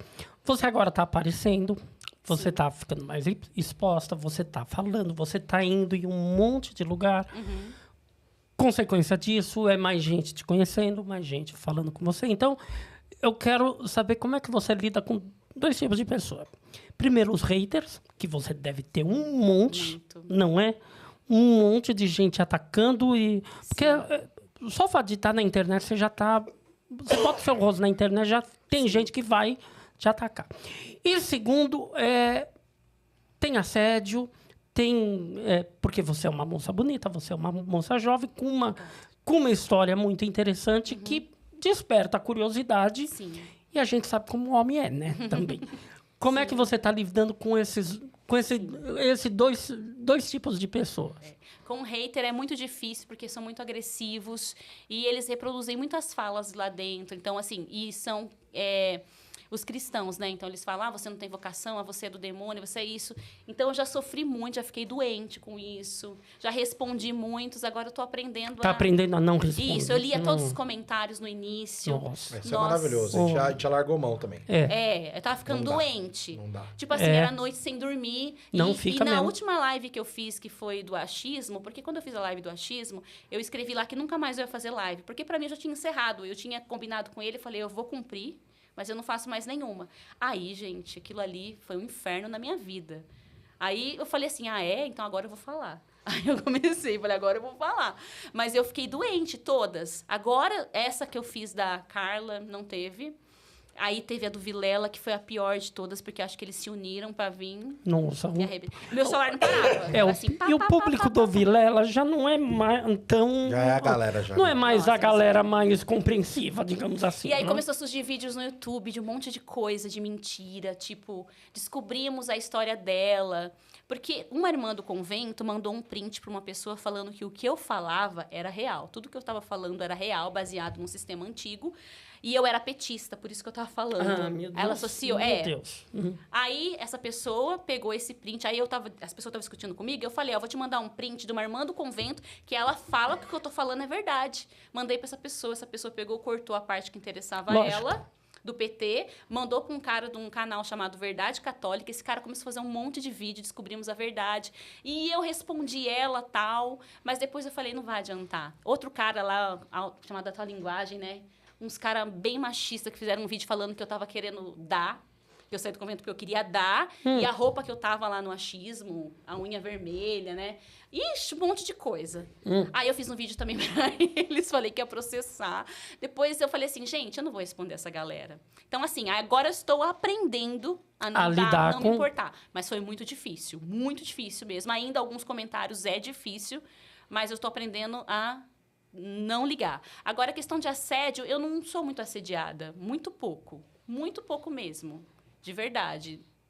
Às vezes as pessoas vêm fazer perguntas pra mim, eu seleciono o que eu vou responder, porque no Instagram, né, tem lá que você pode aceitar ou não. Mas, por exemplo, não me mandam nada, muito pouco. Acho que foi pesado mesmo, que eu me lembro de verdade, foi um cara que ele veio com uma conversa me pedindo ajuda pra uma determinada coisa e no determinado momento ali ele tentou mudar de caminho, mas também eu já cortei ele. Então, mas que ele foi mais incisivo, os outros não. Né? Porque eu se manda assim, ai, parabéns, ai, você não sei o quê. Eu falo, gratidão. Gratidão. Então, a minha forma de agir é assim. Então, acho que eu não dou espaço para isso. Então, não posso dizer que sofro muito assédio. Não sofro nessa questão. Certo. De verdade. Cara, que maravilhoso. Vamos pro ping-pong, Vamos pro ping-pong. Ping-pong é o seguinte. Vai responder perguntas que normalmente você nunca ouviu. Mas é coisa leve. Depois da... Não, é tranquilinho. O passado dele. Depois não é. Ela tá assustada. Um passado cristão. Marcar, ela ficou 10 anos no convento, ela nunca se assustou tanto quanto em 10 minutos com o teu. Eu tive que fazer um cursinho rápido só pra poder batizar minha filhada. Eu fiquei com medo de entrar em combustão na hora que passei na porta. Fiquei. Não vou mentir pra você. Fazia anos que eu não entrava na igreja. Olha, eu vou ser sincera, eu acho que Jesus se divertia muito com você. Então. Eu também. Até hoje. Até hoje. Devia te olhar lá comendo a hóstia e falar, olha... Não é, olha. Olha que danado. Se tivesse abençoado, você tava na roça agora, hein, querido? Olha, você tem sorte, hein? Que essa daí eu não tinha visto, hein? Não, mas era muito divertido. Eu realmente fiquei com bastante medo de entrar em combustão quando eu entrei. eu falei, puta, preciso batizar a menina, né? Aí o cara falou, tem que fazer um curso. Eu falei, que curso? Falei, pelo amor de Deus, tem que estudar de novo? Eu já não estudei na época. Se me pergunta como coisa da catequese, eu não passo. Não ia batizar a menina. Aí, graças a Deus, ele fala tudo de novo lá, explica uns negócios. Aí dá uma ensaiada, ó, vira aqui, não sei o quê, tal. Deu tudo errado. A criança, na hora que eu mergulhei, não quis ir direito, travou e foi. Foi. Puta, uma dificuldade, viu? Bom, vamos lá. Vamos lá. Com quem você mais fala no WhatsApp? Com quem? Ixi, com a Jaque. Com a minha mãe. Agora é bagunça agora também, né? Agora Tem grupo no WhatsApp de ex-freira? Nós já tivemos, mas eu não sou muito de grupo. Então, tem grupos aí, eu não participo de nada. Só do meu trabalho, porque eu sou obrigada. Não sou fã de grupo, não participo nem da minha família. Muito bom. De verdade. Qual foi sua última pesquisa no Google? Eu tô muito curioso. Última pesquisa no Google? Você pode procurar se você quiser. Tava assistindo essa madrugada a série dos 2 Papas, e aí tava lá citando o caso do padre Maciel. Não sei se é Maciel, mas Marseille, fundador dos Legionários de Cristo, sobre abuso. E aí eu fui ver se era verdade. Eu tava falando com a Jaque, 170 abusos de criança. Infelizmente, foi essa. Meu Deus. Foi essa de madrugada.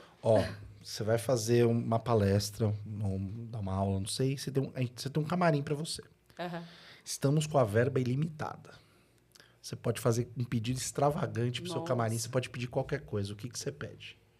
Cabeleireira, maquiadora. Bom, o que mais? Roupa, sapato. Olha, São camarim. Ela quer uma Riachuelo, né? Ela quer a... Comida boa. Que comida? Comida boa. Que comida? Massa, macarrão, enfim. Ou japonês. Faça um arroz com feijão. Você não tem noção que eu passei, DVD. Filé mignon. Entendeu? Massa. Você pode viver um dia na pele de uma pessoa famosa. Quem você seria? Vixe Maria. A Sandy. A Sandy? Minha cantora preferida. Que eu adoro. Eu já sou um pouco, já tô um pouco na vida dela, né?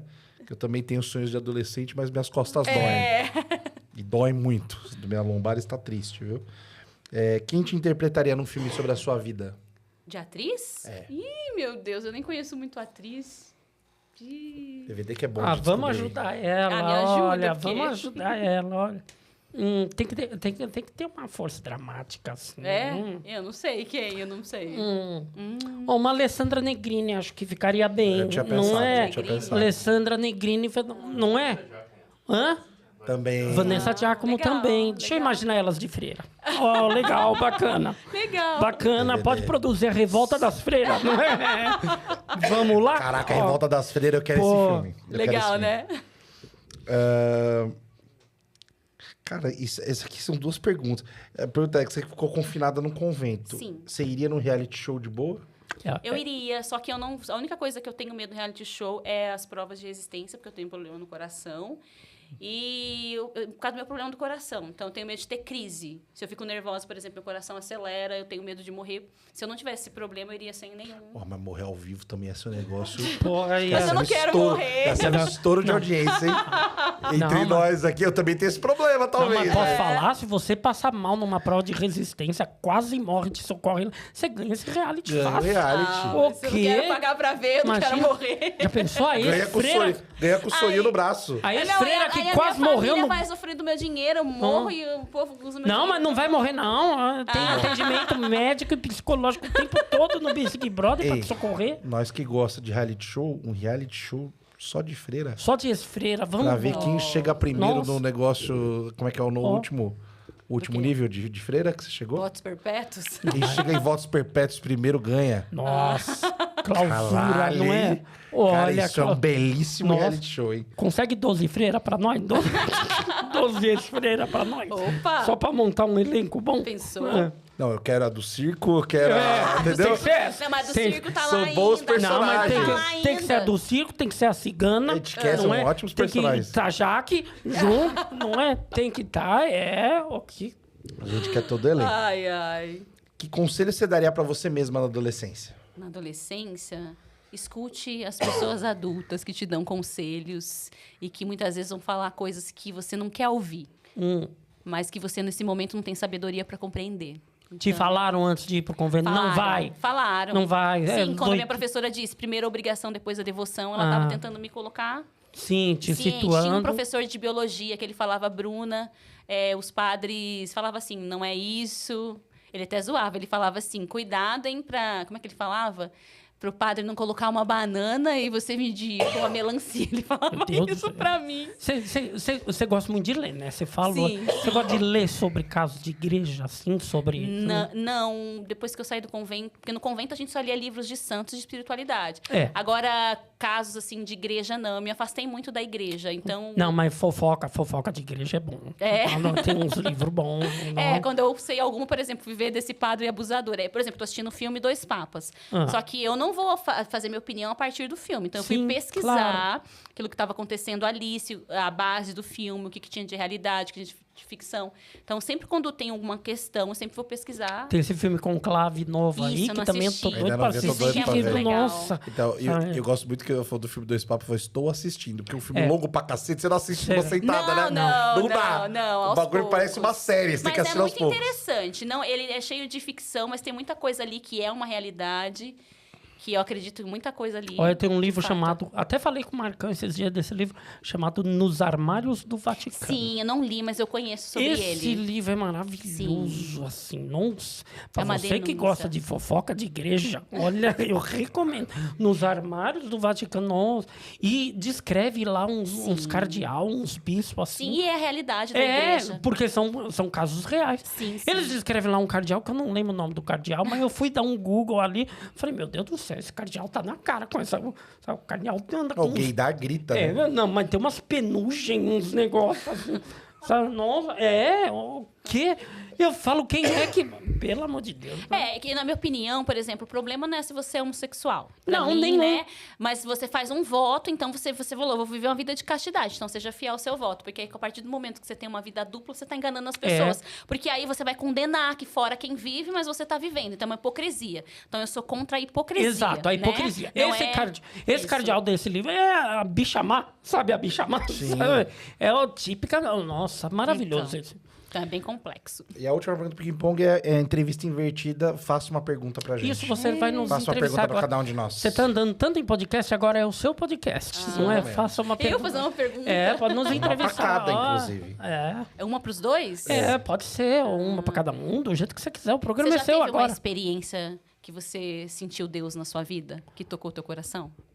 Sim, eu tenho um passado religioso também. Você foi freira, eu fui quase pastor, praticamente. Eu tive ali na boca de realmente ser pastor. Eu era o segundo na hierarquia da minha igreja ali. Então, e eu tive muitas experiências com Deus, assim, coisas que ainda hoje eu me lembro e falo, realmente, olha, Deus existe, Deus opera, Deus sabe? E eu gosto muito de dizer, e talvez você possa pegar essa frase para você, que sair da igreja me trouxe mais perto para Deus. Sim, com sabe? toda certeza.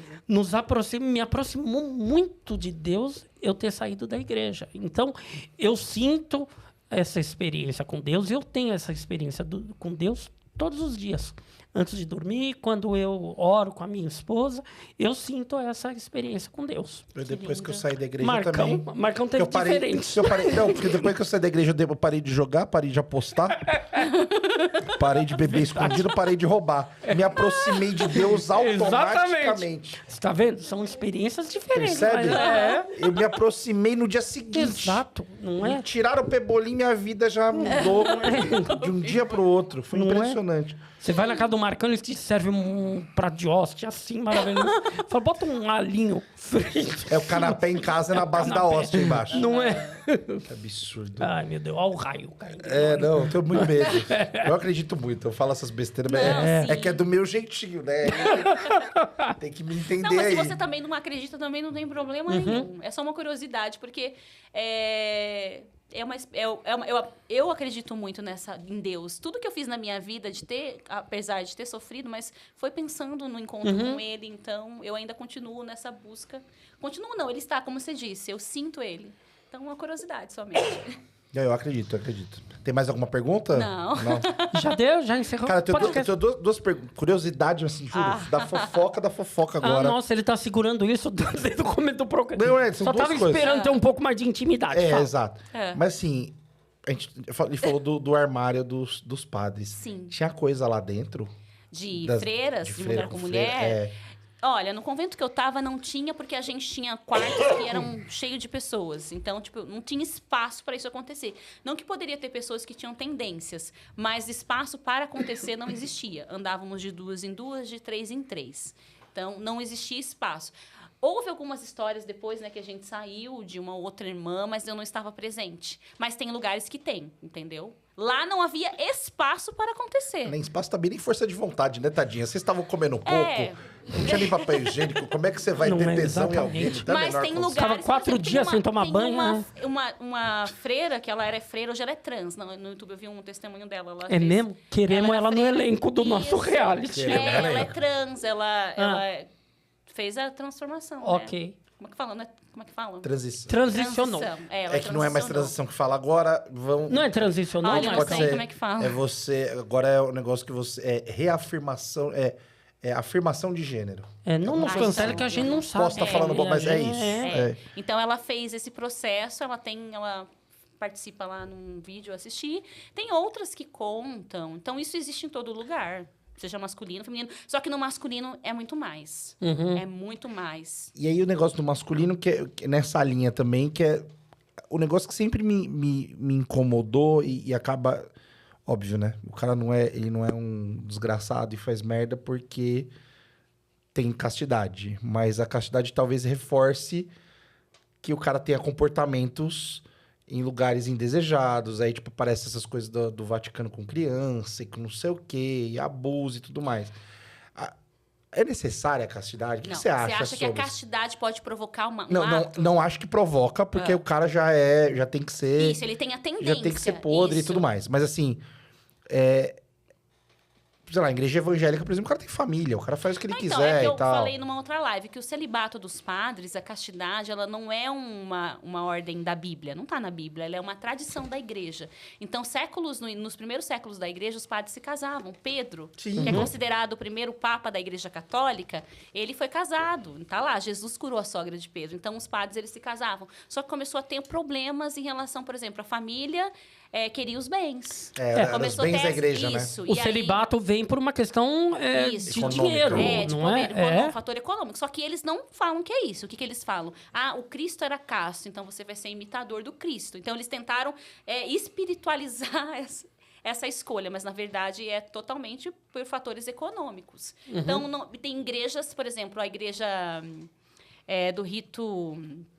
Na gente ocidental, rito Que é a igreja brasileira. oriental. Rito oriental, os padres podem se casar. A Então, anglicana também se casa, se não me engano. só que não é do catolicismo, Sim. né? Então tem várias...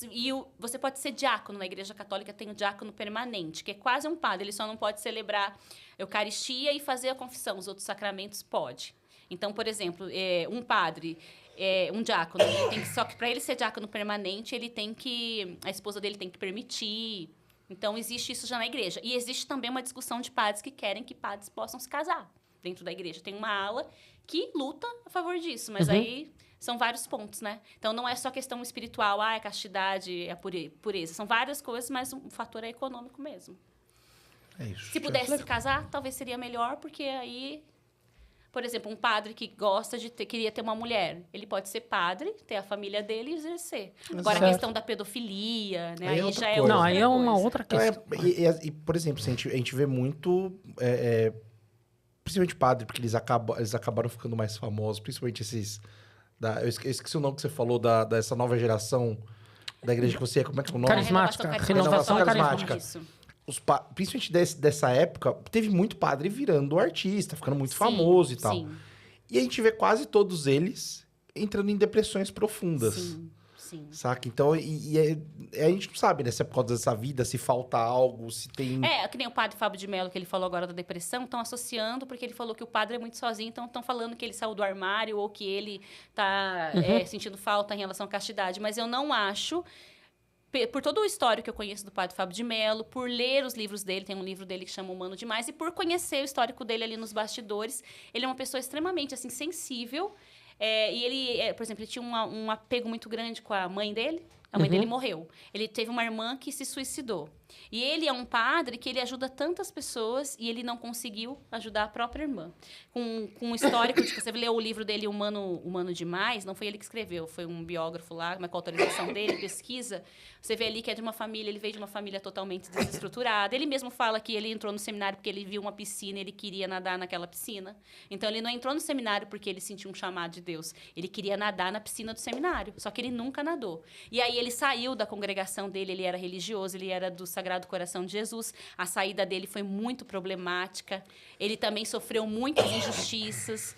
Só que ele ganhou uma fama muito grande. Então, eu acho que ele se sente muito responsável por tudo, né? Pelas pessoas, pelo que ele significa. Eu acho que... E também sofre um hate ferrado também. E acabou também ficando muito na mídia, no meio de artistas. Exato. Então, ele se introduziu muito ali numa vida totalmente oposta ao que a vida religiosa deseja. Então, acho que ele tem uma crise interna muito grande de tudo isso. Mas não só questão, por exemplo, de ter um relacionamento. Porque se ele quisesse, podia ter uma pessoa e ninguém ia saber. Mas também é uma questão complicada. Porque, às vezes, o cara é padre, ele tem a escolha celibatária dele.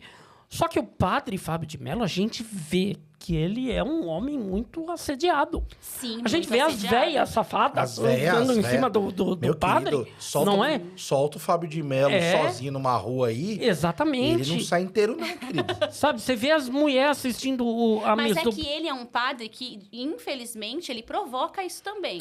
De alguma também, forma, não é? Eu gosto muito dele. Eu também gosto muito dele. Eu leio todos os livros dele, eu gosto de ouvir as palestras dele. Mas, assim, visualmente, a forma como ele se veste, muitas vezes, ele é muito bonito. Muito. Então, por exemplo, você vai colocar uma calça mais colada, você vai chamar mais atenção. Já fui no show dele. Realmente, ele é muito lindo, ele é um encanto.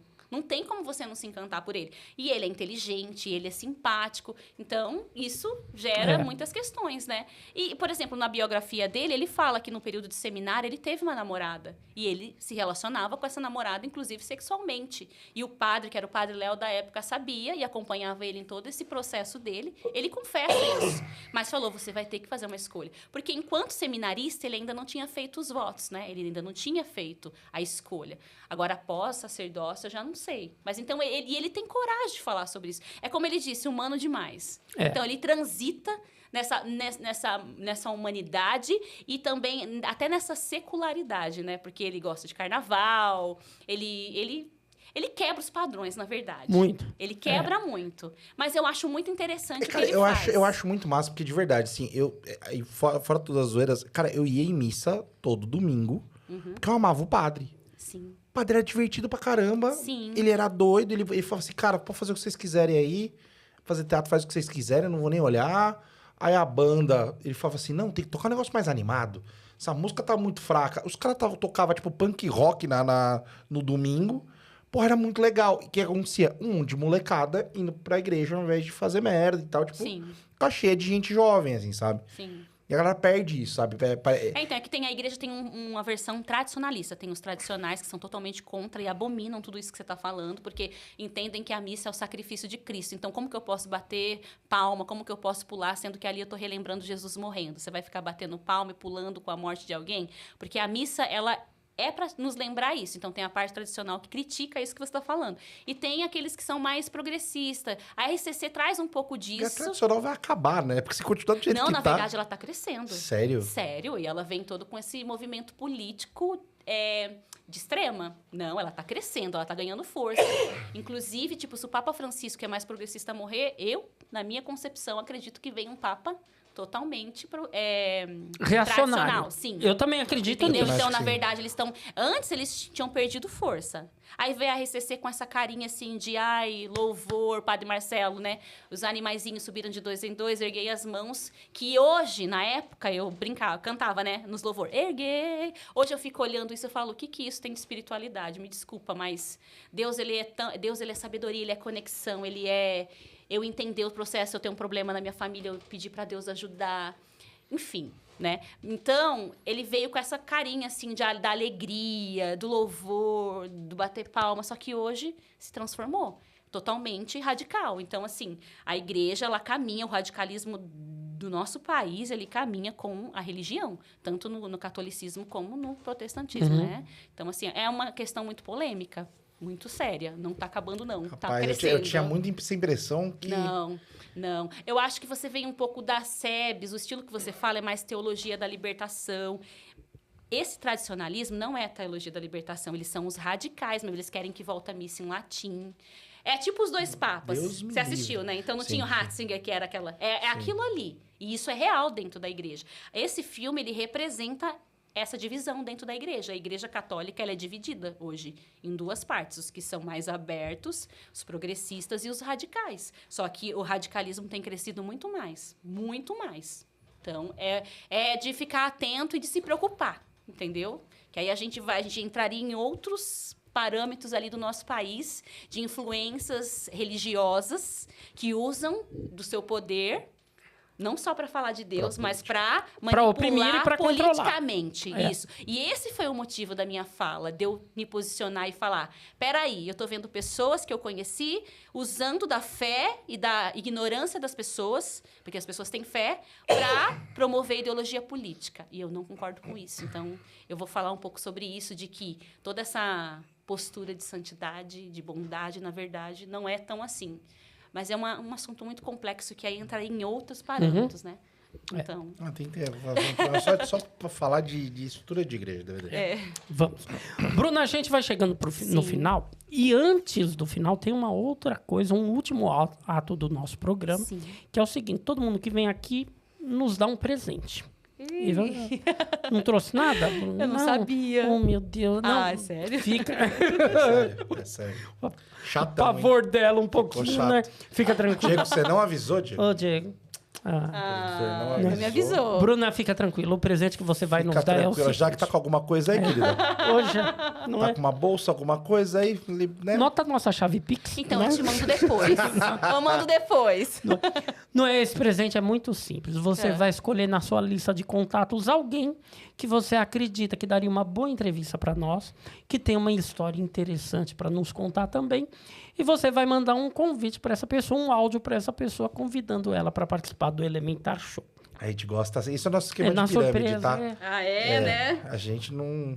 Deixa eu ver aqui. A gente tá na contravenção do começo ao fim do programa, DVD. Isso. Preciso da internet. Tá sem internet. Mas eu vou achar aqui ela põe internet para mim. Isso vai mandar a irmã Guadalupe. Não, cigana, você vai ficar surpreendido. vamos! Olha, a cigana, olha, se um dia ela sair... Ela tá no convento ainda, né? E ela escolheu permanecer e escolheu acreditar em tudo isso. Então, acho difícil ela vir. Vamos resgatar as duas? A gente resgatou uma, sabia que a gente roubou uma? A do circo tá no Vocês convento resgataram ainda? uma? Pera, conta isso, por favor. Como é que vocês resgataram? Gente, vocês não acreditam. Foi conta você, aí. Caralho, você, Jaque. do nada pegamos uma história boa aqui, do nada. Você e Jaque, como é que foi? Vocês foram na porta do convento e falaram, vem. Jogaram uma Tereza por cima do muro. Não, tinha uma mãe de uma irmã, que ela é nossa amiga, e ela ajudou a gente muito quando a gente saiu. E a filha dela estava lá dentro, no convento nosso, era nossa amiga. E toda vez, ela estava sendo muito oprimida, ela queria vir embora e ninguém deixava. Toda vez que ela ligava para a mãe dela, ela estava no sul. Ligava para a mãe dela, a formadora do lado, ouvindo. Aí a mãe dela falou assim, vocês vão para o sul, né? Que já que era do sul, a gente ia viajar. Ela falou, eu empresto o carro para vocês ir, vocês vão passar lá. E a casa das irmãs era dentro de um cemitério, lá em Pomerode. Deus do céu. Pomerode é a cidade mais alemã do Brasil, não é? É essa mesmo, não é? Aí a gente foi para o sul, porque a Jaque é de Joinville, e passamos em Pomerode. Só que aí a gente não sabia. Quando a gente chegou para ver a irmã... A gente não sabia que ela queria fugir. A gente bateu lá na porta, ela começou a jogar todas as mochilas dela pelo portão. Isso era de dia ou já estava anoitecendo? De dia. E fazendo assim, jogando pra gente levar ele escondido. Aí a gente falou, não, escondido a gente não vai. Aí a irmã dentro da casa veio. Começou um escândalo. O que você tá fazendo? Não sei o quê. A irmã da Jaque tava com a gente pra buscar. A irmã dela falou... Se a minha filha estivesse passando por isso, eu ia chamar a polícia. Pode entrar no carro agora pra menina. Você vai entrar agora no carro e eu vou chamar o canal de TV. Aí a freira entrou no carro, a gente saiu correndo que nem bandido. Velozes e Furiosos. E ela, gente, ela não tinha cometido crime nenhum, gente. Não. E ela baixava assim no carro, assim, ó, como se ela tivesse escondida. Maravilhoso. Foi a maior briga. Aí, na mesma hora, a madre ligando e falando, devolve a irmã fulana lá em São Paulo, no convento. Era pra devolver aqui. Devolvo nada. Não, foi a maior briga. Ainda vai ficar teu frete de graça ainda, não vou. Mas a gente não sabia que a freira ia ficar jogando as coisas pelo alto. A gente não sabia disso. E aí foi uma confusão, né? Aí a gente é acusada de ter roubado uma freira dentro do convento. A gente roubou, né? Cara, isso é maravilhoso. Deixa eu ficar sem isso. Eu nunca contei essa história. Cara, isso é maravilhoso. Lá em Pomerode. É pra mandar um... Pode mandar o áudio. Isso.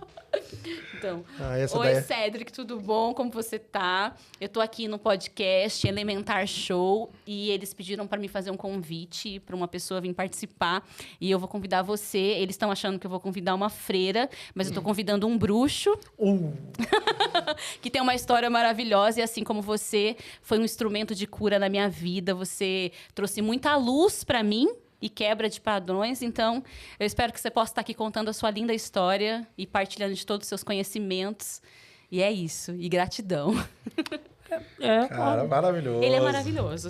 Se vocês chamarem... Marcão, ela é cheia de plot twist. Não é? Cara, todo momento, né? Não, ele é maravilhoso. Olha, e ele tem uma história com a igreja também. Cédric. Tem nome de bruxo bom. E ele tem uma história com a igreja, ele é muito inteligente. Ele é de São Paulo? Ele é de Sorocaba, né? Sorocaba. Mas ele pode vir pra cá. Pertinho, Ele tem uma história muito legal. Ele tem tarô, um tarô próprio dele. E ele foi um instrumento muito grande pra mim, porque quando eu fui participar na Feira Mística, eu, ela e uma outra amiga, a gente foi fazer biscoitinhos do convento. Só que a gente falou assim, a gente vai vender com o biscoitinho da bruxa. E eu não queria vender o biscoitinho. Eu falei, eu não quero reproduzir o meu passado lá na feira que eu ia. E aí eu contei pra ele a história e ele pegou o biscoitinho assim, colocou na minha mão e ele fez uma ressignificação tão profunda. E ele é um bruxo. E ele curou algo dentro de mim que me doía dentro da alma, né? O biscoito que eu tinha trauma, porque assim, tipo, de vender, a gente não podia comer. Então, ele é uma pessoa, assim, extremamente iluminada e que era o oposto daquilo que eu vivi, sabe assim? Então, ele é uma pessoa maravilhosa. Tá vendo? Se esse biscoitinho tá na minha mão, DVD, eu ia botar um negócio diferente dentro pra vender, rapaz. Isso ia vender, você nem imagina a receita do Marcão pra biscoito. Isso ia vender na Augusta e região ali, já que Roosevelt. Se você come o biscoito do Marcão, ia já... vender legal. Mas o biscoito era muito famoso e ele é muito bom. Se eu soubesse, tinha trazido biscoito pra vocês. Você tá devendo biscoito e tarô. E você tá devendo tarô. Tarô, eu vou mandar o biscoito pra vocês. Não fala isso que nós cobra depois, viu? Nós fica depois... A gente cobra, gordo, você promete comida, você tá fudendo. Não é? 2 gordos, você fala que vai trazer que mandar comida e não manda. E a gente transformou na feira com o biscoito da bruxa. Aí a gente falava pras pessoas, come o biscoito. Colocamos o biscoito num caldeirão. Então, biscoito da bruxa. Você fala isso da Roosevelt, você vende por R$10 cada biscoitinho, assim, ó. Porque vão achar que é outra coisa. Eles vão achar que tá batizado, vai todo mundo querer comprar. Isso aí, ó. Cara, nossa, eu tô doidão. Nada. É um biscoitinho só. Inocente, tipo, todo mundo achando que tá doidão, tá maravilhoso, vende bem. Que gostoso, obrigado, viu, de verdade. Eu adorei, eu que agradeço, obrigada pela oportunidade, pelo convite, amei também, me ri muito. Que bom, quem quiser te seguir, ver tuas coisas. Isso, Bruna Miranda, _arte. Bruna Miranda, _art. Tá o contato dela aí também, não é? Isso. E Maravilhoso. o nosso DVD. também tá aqui, Marcão. Eu não sei nosso porque eu contato. me expus tanto hoje, DVD. Você contou um pouquinho a mais, Marcão. Você se passou um pouco, História que nem Marcão. você conhecia. Não sabia verdade. desse seu passado, assim, religioso, Marcão. Não é? Religioso. Religioso. Bastante. não é. Mas eu acho que Jesus se divertia com ele. Ah, com Eu certeza, tenho com certeza. certeza. Eu me apego nisso aí pra eu não pagar, É né? verdade. Não. Porque meu medo é ir pra perto do Tinhoso de Fokker 100, né? Não. Osama Bin Laden pilotando, sabe assim? Tenho medo. Bom, obrigado Imagina, demais. eu que agradeço, obrigada Valeu. de coração. Mas de verdade, volte, você tá devendo tarô pra nós. Vamos fazer tarô, Vamos, é muito vamos legal. falar de Por favor. igreja. É, e a mais de gente igreja. pode fazer muita coisa. Tem muita coisa que pode ser falada. muitas- Excelente. A gente pegou sem querer uma fuga. Foi, eu nunca contei porque eu não me lembro. Uma subtração, que chama subtrair uma pessoa do lugar. Não, mas com isso fuga. deu maior BO. Meu Deus. imagino. Isso deu maior BO. Vocês não podem entrar em Pomerode até hoje. Não, é. Não, e a gente saiu como fuga. Parecia que lógico. a gente saiu correndo, Cantando né, pela pneu, que estrada. maravilhoso. É, e aí ela baixava assim. Aí eu pensava assim, levanta, você não é criminoso. Foi assim. E ela se sentia. E aí, nunca ninguém tinha ligado pra gente pra saber se a gente tava viva, né? Na mesma hora acharam o nosso telefone. Aí eu falei, não atende. Falei, Não você não vai atender. Depois a gente ainda fez uma reconciliação, né, com elas, mas... Pomerode é uma cidade muito interessante, que é o seguinte, tem uma curiosidade. Eu fui lá visitar, que o primeiro ouvinte do podcast, o primeiro podcast que eu tive, ele era de Pomerode. É. Ele mandava e-mail, e tipo, todo o programa, mandava e-mail e tal. Podia ser uma berrena, mas não. Ele não gostava da gente. Fomos a Pomerode. Falei com a namorada dele, que também era ouvinte. Fomos fazer surpresa pro cara aparecer lá, o povo do podcast na cidade dele. Eu tossi justo agora. Lá tem um zoológico. Que é grande o zoológico. Tipo, é gigante, é impressionante o zoológico ter uma cidade daquele tamanho. Sim, que é uma cidade pequena. O leão já fugiu 5 vezes. E isso é comentado nos lugares. Assim, eu fui no zoológico, você te comentaram que fugiu 5 vezes. O leão fugiu de novo, hein? É uma conversa que eu falo assim, mas você tá falando sério? Eu falei, Aí você chega no bagulho do leão, tem umas 5 grades. Aparentemente usa o mesmo material ruim pra ficar entrelaçando as grades ali e vai ficando. E o leão, aparentemente, ele sabe de usar ferramenta, alguma coisa do gênero. Você chega em Pomerode hoje, Marcão, você fala, o leão ainda foge? Eles falam, o leão não, mas as freiras... Pior que As freiras... Tem semana que é uma freira, tem semana que é um leão, outra semana é a freira, e Não aqui é? vamos indo. É, gente. Vocês já saíram cantando pneu aqui, vai ser a freira? Não, o leão. É uma coisa louca. Muito confuso, realmente. Não, foi horrível. Ai, que beleza. maravilhoso. Olha, e a gente tava, ela morava no cemitério, a gente não tinha Então, maldade, porque a gente podia ter entrado no cemitério, ter disfarçado. Depois a gente ficou pensando, como que a gente podia ter feito essa fuga? Você poderia vir conversar com a gente como se a gente fosse alguma pessoa estranha. Mas não foi, a gente era tão verdadeira que a gente falou, liga pra madre agora. A gente vai entrar de carro funerário, você vai deitar no caixão. Isso. E, não é? Você vai perecer, a gente vai Não é? encher o caixão com mochilas em volta. É, Gente. você Fecha vai- e vamos embora. Excelente. No filme, inclusive, vai estar assim. Vai Revolta ter das isso. Freiras Revolta em das breve. no Freiras. cinema. Em breve no cinema. Assim. Mas ela tava desesperada, viu? Na verdade, assim, a gente ri, mas ela tava muito desesperada. Imagino. Era um desespero, assim. E outras que fugiram. Aí são outras histórias de muitas que fugiram. Você vai voltar aqui só pra contar, sabe, esses bastidores. Assim. Cara, a próxima eu só quero tarô Não. e fofoca. É, Você se tarô vira. e fofoca. Você se vira. Não é? Vai ser só tarô e fofoca o programa inteiro. Nossa, tem umas que a gente conhece, né? Umas freiras que vocês iam morrer de rir. Nós quer isso. Mas, gosta. gente, obrigada de coração. Obrigado demais. Valeu, DVD. Valeu, Marcão.